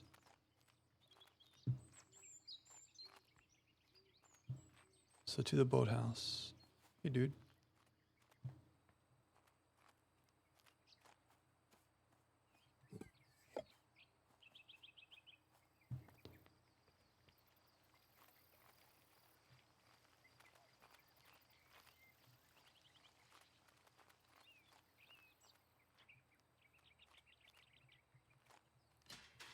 Oh, we have that handle as well. Maybe we should bring the handle.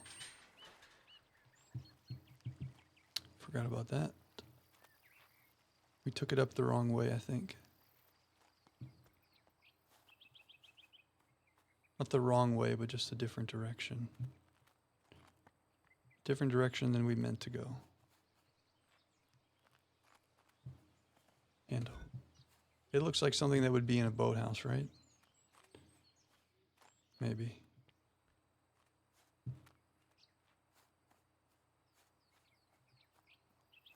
So we have 2 flowers left.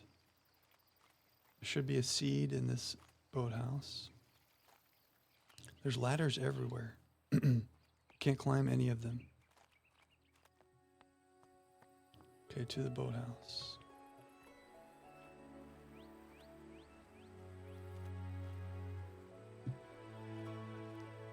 What's that? Somebody else's house?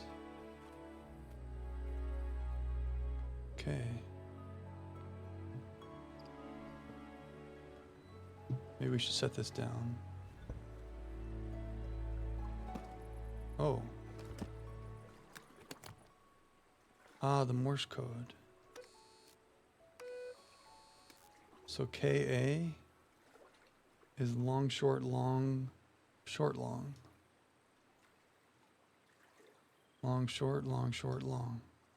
Long, short, long, short, long.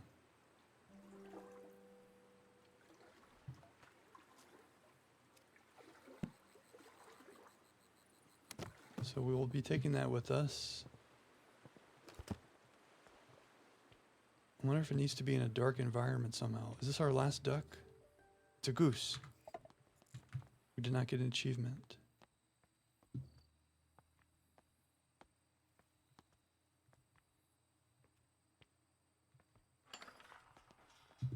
Okay, let's see what's in here. A dark place to try to grow it, maybe? Let's read. How weeds spread. Weeds can take over an area quite rapidly. Some weeds have adapted in order to spread their seeds as far away as possible. The plant itself does not have much control over this, but trusts nature to lend a helping hand. Wood avens and goosegrass have seeds with a hook designed to attach to the fur of passing animals. They are then carried and dropped up to several miles away. Dandelions have seeds with an attached feathery puff that allows them to simply be carried away by the wind to a far location. Other plants, such as lords and ladies, wrap their seeds in an attractive berry, which birds consume and then later deposit as waste a great distance away. A final, more mysterious example is the seed of the ocelot, which is our next flower. It is known to be picked up by critters who then take it back to their nest. As soon as the animal goes to sleep, the seed sprouts into bloom. It is not quite understood how the plant is able to detect when the creature is asleep. Okay, well, that's a clue for our ocelot. Any other clues? A note about the telegraph. We don't know about that yet. So there's a lot of things happening here. I see a seed packet. Okay.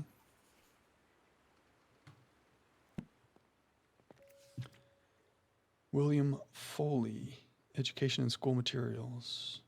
Classroom desks, notebooks, black, blue, box of ink and red, writing materials, display case, teaching desk. Dear Lady Arabella, thank you for your order. As discussed, we will write again in the coming months to inform you of a delivery date for these school supplies. Okay. School supplies. And what is all this? Foraging critter. Game rules. Shuffle the food cards and place the stack face down in the center of the game board. Place the food tokens around the food cards on the board. Place animals on the start tile. Players choose their animal by rolling the dice the higher roller chooses first. Playing the game, take turns to roll the dice and move your animal along the woodland path. The highest roller goes first. If you land on a food tile, pick up a food card. If your animal matches the card, you can collect tokens specified on the food card. If you land on a gray squirrel tile, it steals all of your food tokens and they must return to the board. The player who has the most food tokens in their nest at the end of the game is the winner. Woodland card is a rabbit, wood mouse, and squirrel. Field is squirrel. Animal cards, hedgehog, mole. Meadow cards, rabbit, wood mouse, mole. Acorn, collect 3 tokens, woodland card. Worm, animal card. Rabbit. Okay, there's all kinds of cards here. There's food cards and food tokens. Where are the food tokens? Oh, those are the food tokens. If the food tile for the food card matches your animal, you can collect it. So, acorn, woodland card. So a rabbit, a wood mouse, and a squirrel could get that. What's the worm? Animal card. Oh, animal card, I see. So we need to learn more about the ocelot and what critter might like it. And then we can find out the food it likes based on all these things. There's the red squirrel, the wood mouse, the mole, and the rabbit. Ooh, ocelot seed is a field card. Interesting. Which means the red squirrel. Maybe that's our hint.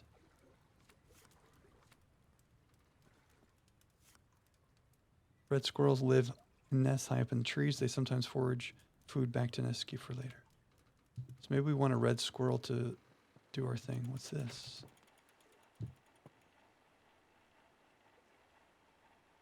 A phonograph.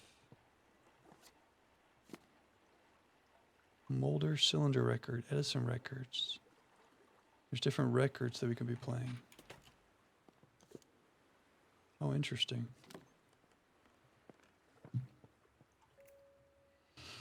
Animal husbandry and rehabilitation for all work with animals domesticated and wild. Animal heartbeat rates. Wow. So we can simulate the beats per minute of a red squirrel. When it's asleep, it's 120 beats per minute. Do these songs have beats permitted on it? Yeah, it does. 100.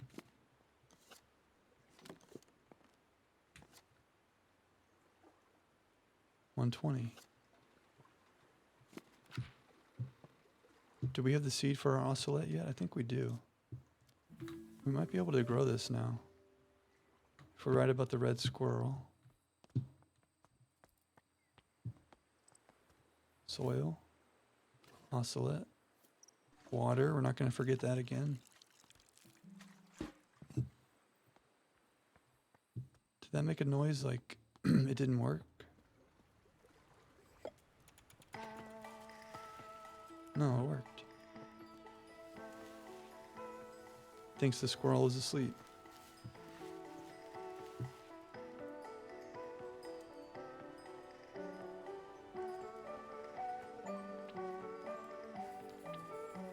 Cool. The ocelot's seed is picked up by small animals such as the red squirrel, who then store it inside their nests. Once the animal falls asleep, the ocelot depends up on the heartbeat vibrations to break open and bloom. Okay. So just our fool's emerald. Looking for luciferin. So we still have that handle and this Morse code box. Let's see what's up this path.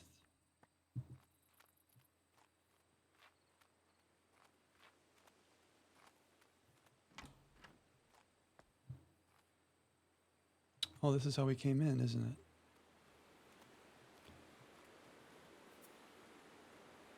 Yeah.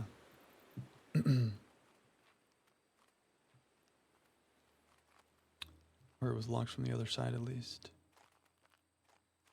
So we're missing a clue for our fool's emerald somehow. What the heck is that handle for?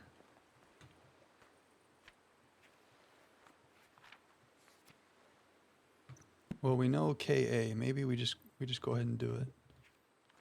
But I don't really want to finish it without the last clue. Oh, we do have all the clues. What am I talking about? Can we do it with just the KA is the question.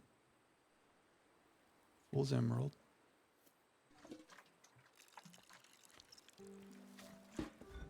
Maybe the handle meant nothing.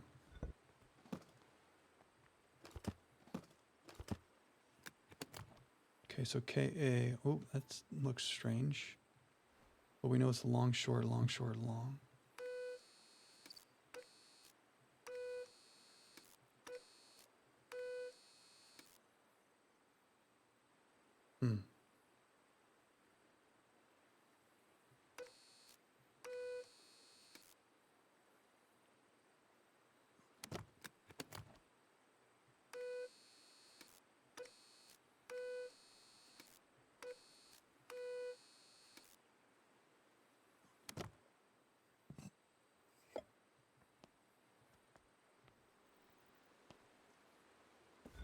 What is this handle about?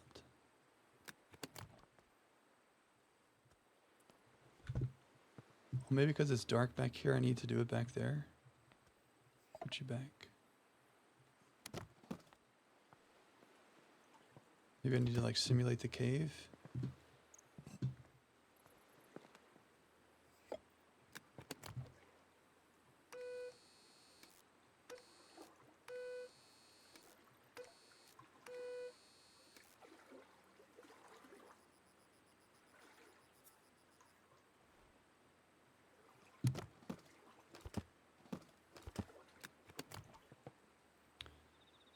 Long, short, long, short, long.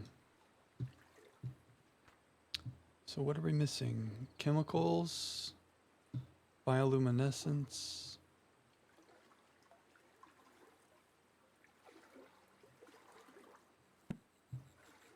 Luciferin.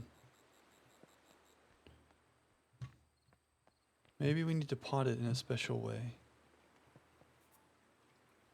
Let's close you.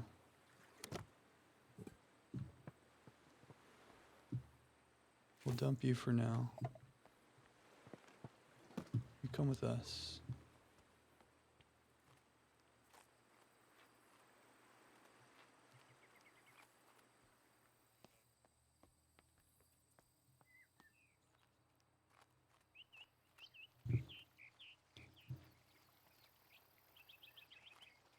Let's see. Oh.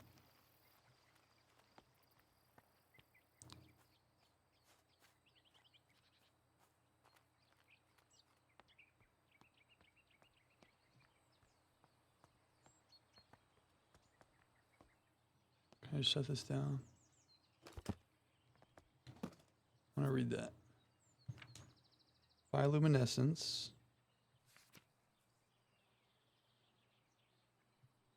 Luciferin are responsible for the glowing effect. Luciferin for the Fool's Emerald.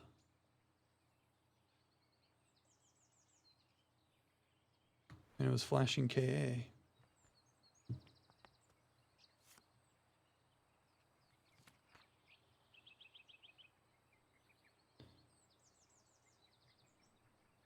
A news article in the former garden.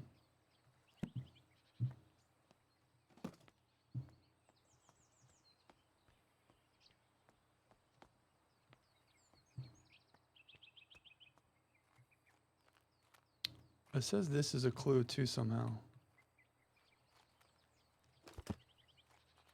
How is this a clue?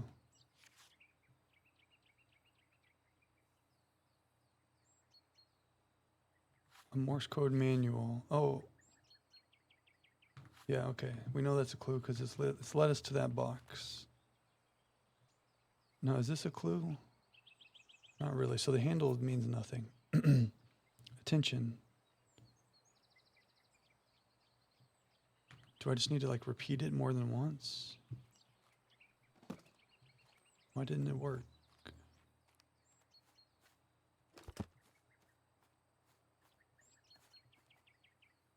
Soil.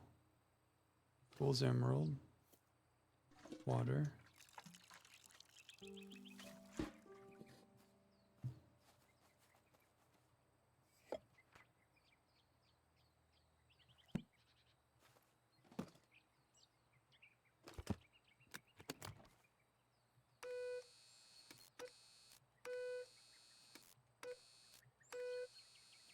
That's Ka.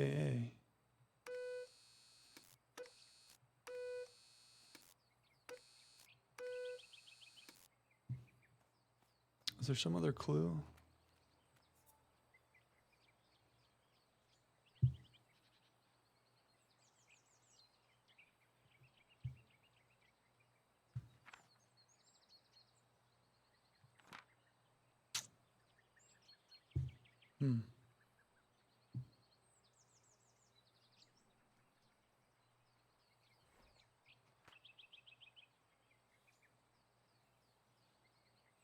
The news article.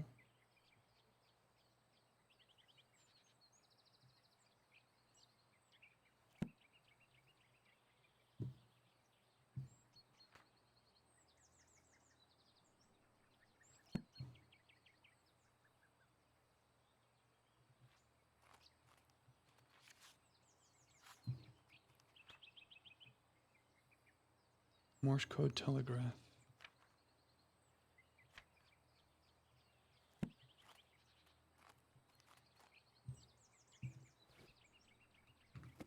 Is there something special about the chemicals here? Does it say anything about luciferin? The pH of luciferin?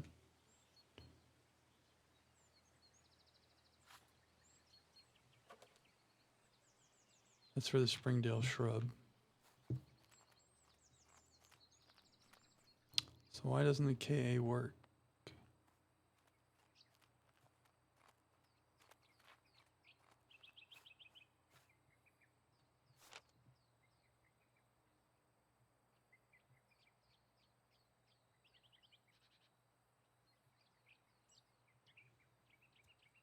It was a Morse code abbreviation for attention.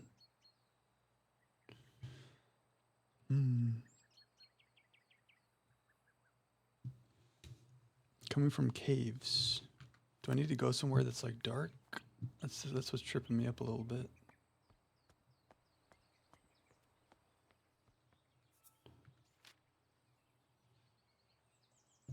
Dark forest, deep oceans, and gloomy caves.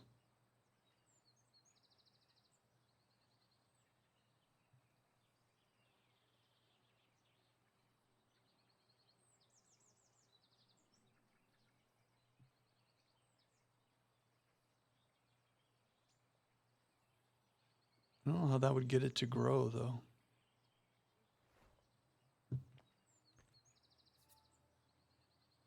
Luciferin.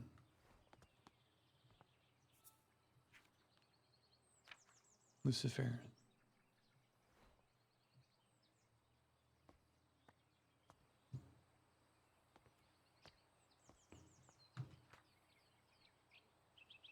All we have to go on is this Morse code thing.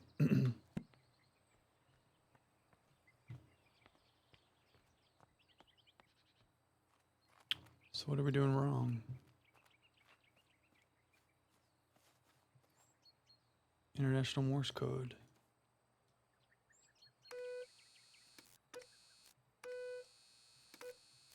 Am I not going fast enough?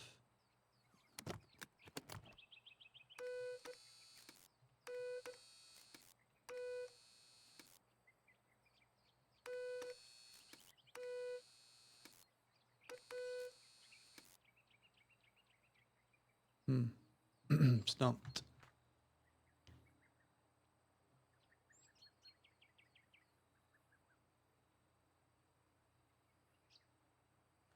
Plant chemicals on the side terrace.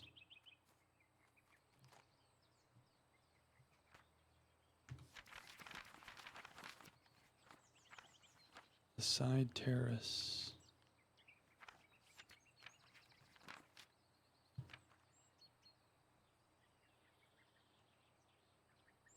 Oh yeah, we just read about that.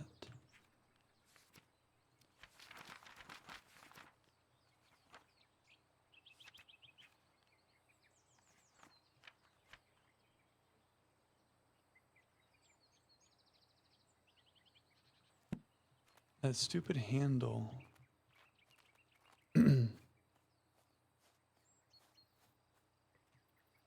What could that handle be for? Is that just a coincidence that's throwing us off? Or is that used for something?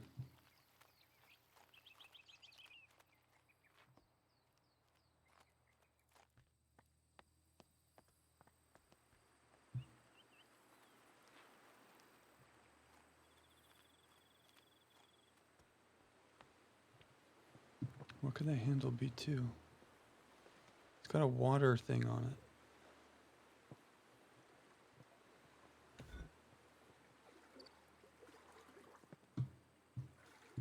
What are we missing?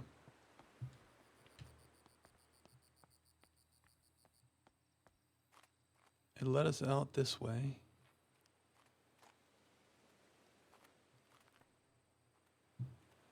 Is there some place that's like a cave that we need to be taking this?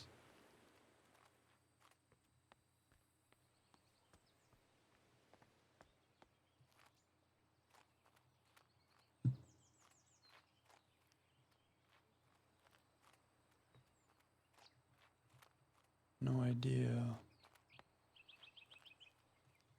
Okay, have we been literally everywhere? Is there anywhere we haven't been?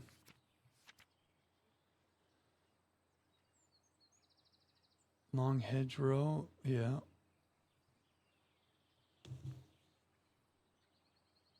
Pond garden, folly, bird garden.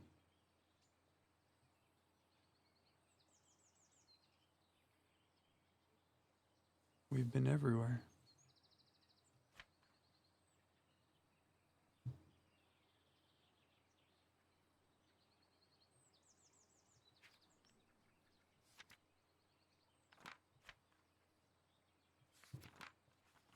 Hmm.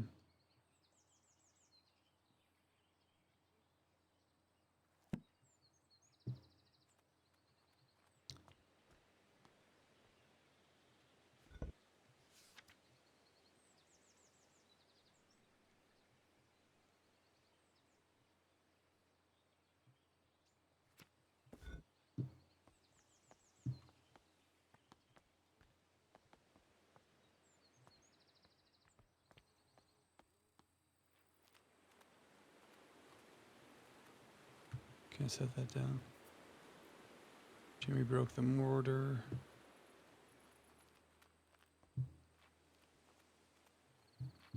Maybe there's just a certain place we need to be doing this. Maybe it's inside like this.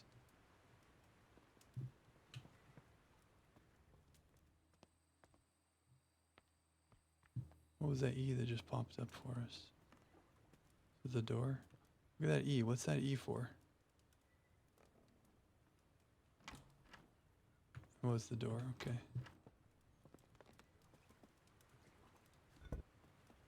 What is this for? Why would they have it if we don't need to use it in some way? Very tricky.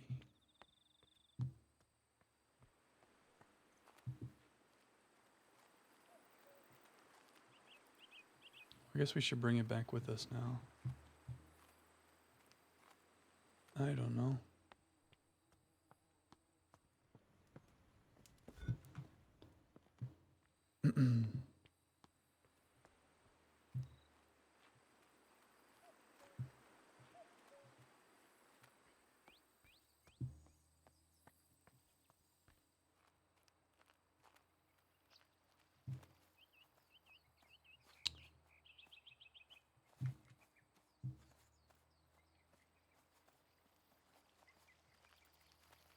It looks like kind of a water droplet on it.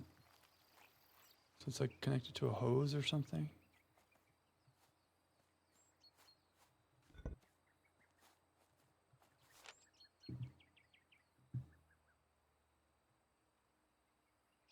Tiny cave.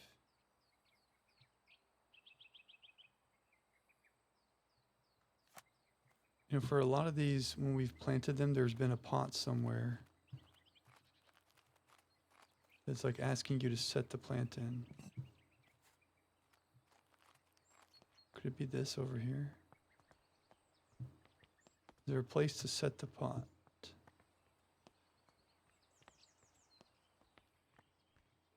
I mean, usually there's like a designated spot, like do it here. So is there some cave-like area where that might work?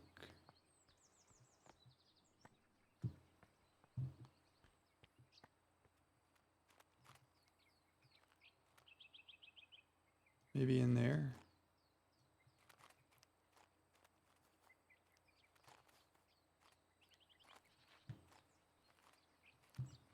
Maybe in here?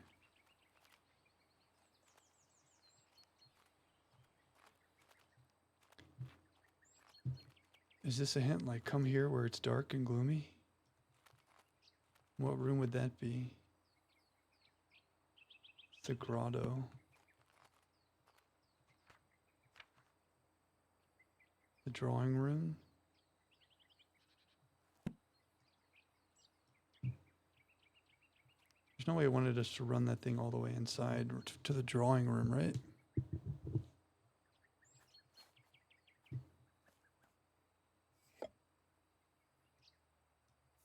K, long, short, long. A, short, long.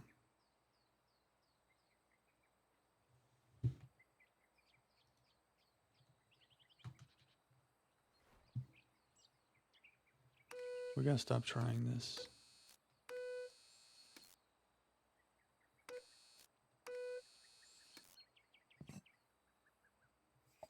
How about this?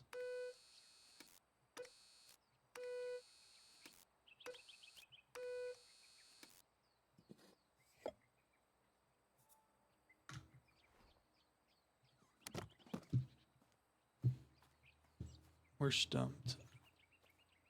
Maybe somewhere inside is darker and would fit this better? Maybe. Maybe somewhere inside we use that handle to unlock a secret area that looks like a cave.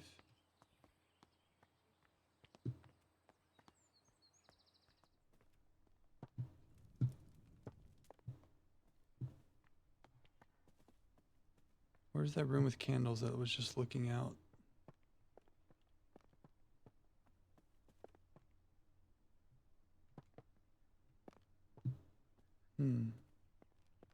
Something lower.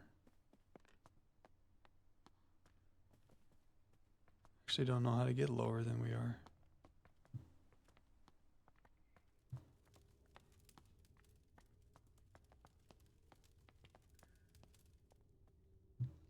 Do we come down here?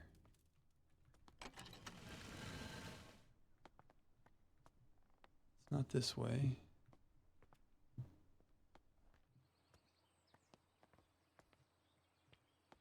No, this is definitely not right.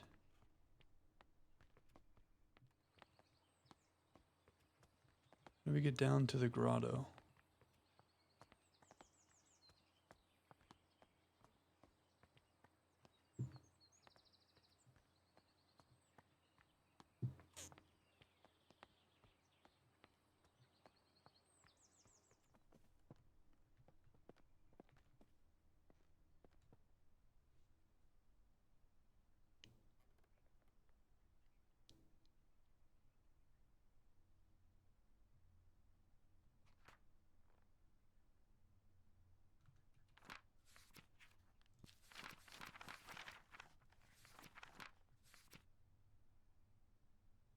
Hmm.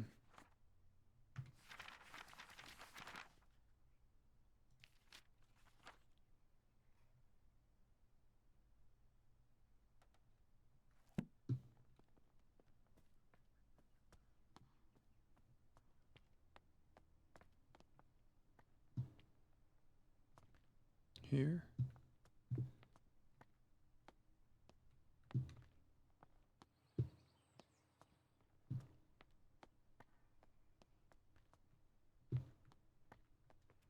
Okay, let's go back and read every one of the clues and figure out what we've missed.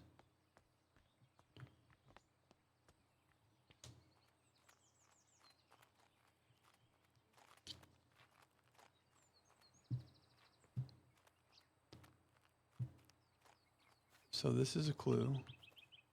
We have to set this down.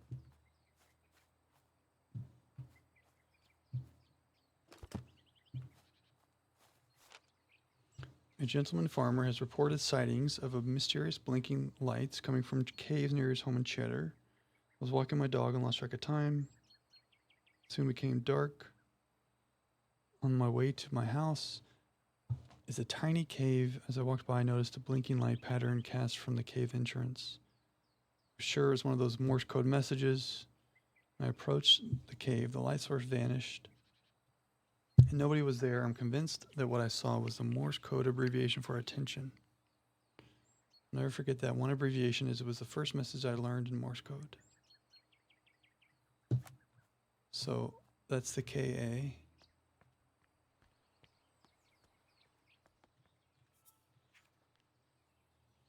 In darker corners of the world, there are plants and organisms that are able to produce their own light. Those plants, fungi, and insects are most often found in areas of low light, such as dark forests, deep oceans, and gloomy caves. Can we simulate a dark forest or a deep ocean? Recent discoveries show that chemicals such as luciferin are responsible for this glowing effect. It is not known what this glowing effect is used for. It could be for communication with others of the same species or to attract pollinators or food.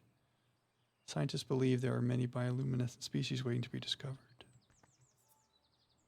Pearls, emerald, and luciferin.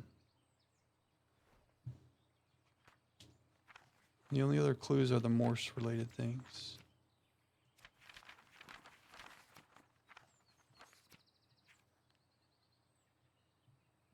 The military codes and the telegraph. So there's some dark area that we don't know where to go. Don't know where the dark area is. That looks like a dark area, but I don't know how to get in there.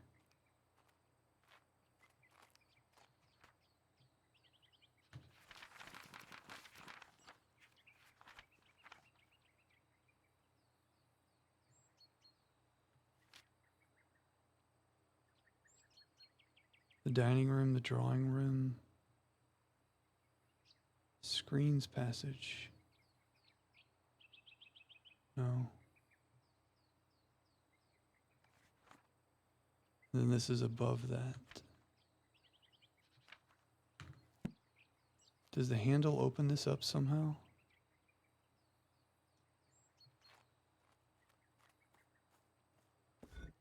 Well, that book said gloomy caves, but it also said deep oceans, which we can't simulate.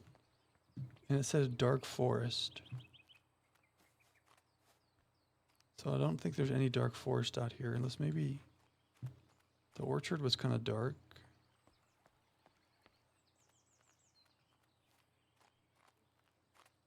Like when we first walked in.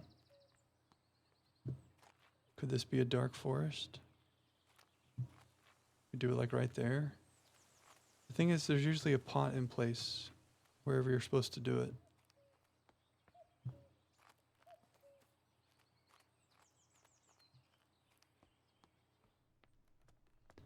So can this handle open up any secrets?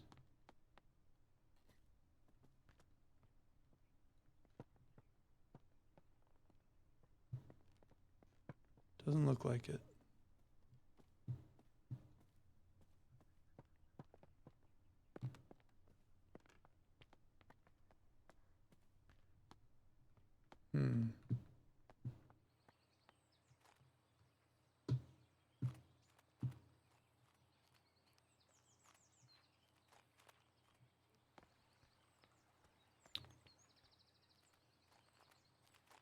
This last one has stumped us, more so than the apple cider stuff.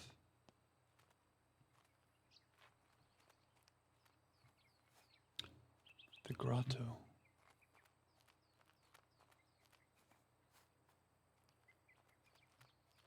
I'm gonna run to the restroom again real quick. And maybe we leave this till tomorrow. Because I'm missing something that's not in my brain right now. Let's go hang out by a bird friend while we go to the restroom. Where are all the birdies? Here's a birdie. Okay, BRB. I think I'm stumped. The only thing is that this handle, like, why else would they give us this handle?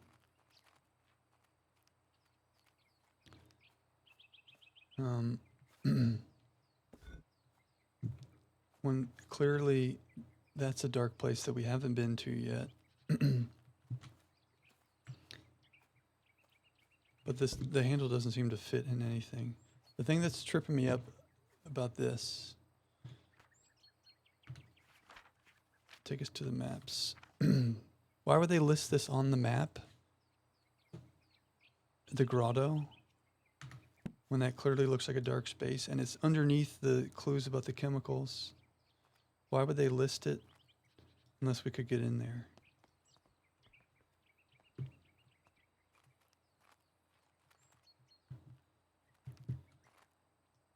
Oh, wait a second. Dude, there's no way. That is the icon. How did I miss this? Okay.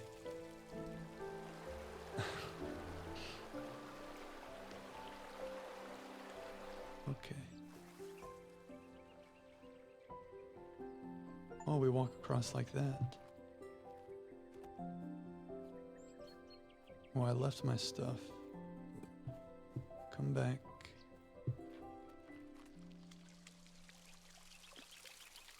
Okay, this is definitely it. A dark place.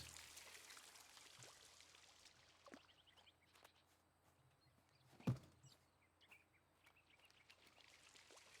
final puzzle was that silly handle. Okay. K.A.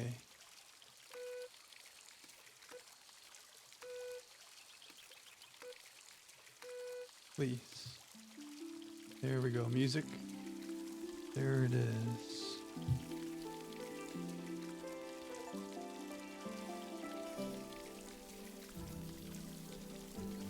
Oh.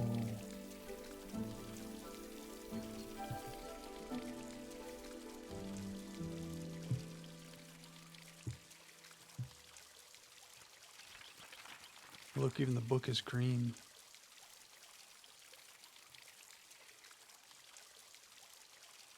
Fool's Emerald is a vine that contains luciferin, which allows it to create light. They grow in caves where they use the light to communicate with each other, very much like Morse code. You completed the herbarium. Gatehouse. We're done. I think. Kinda.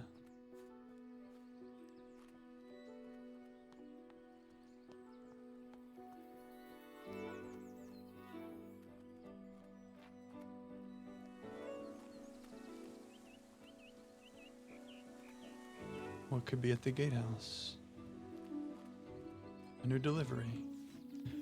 Lady Arabella, I apologize wholeheartedly for accidentally taking the key to the formal garden home with me. It was in my pocket and I had simply forgotten it was there. Okay, wait, we already read that. The post box. Oh, we post our herbarium. We're going to send it? We're all done, I guess.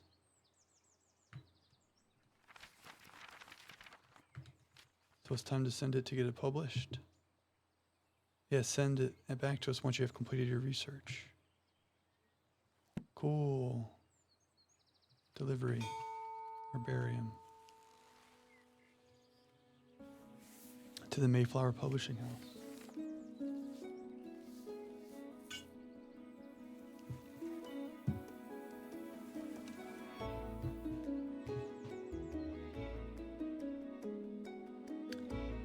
What a nice game.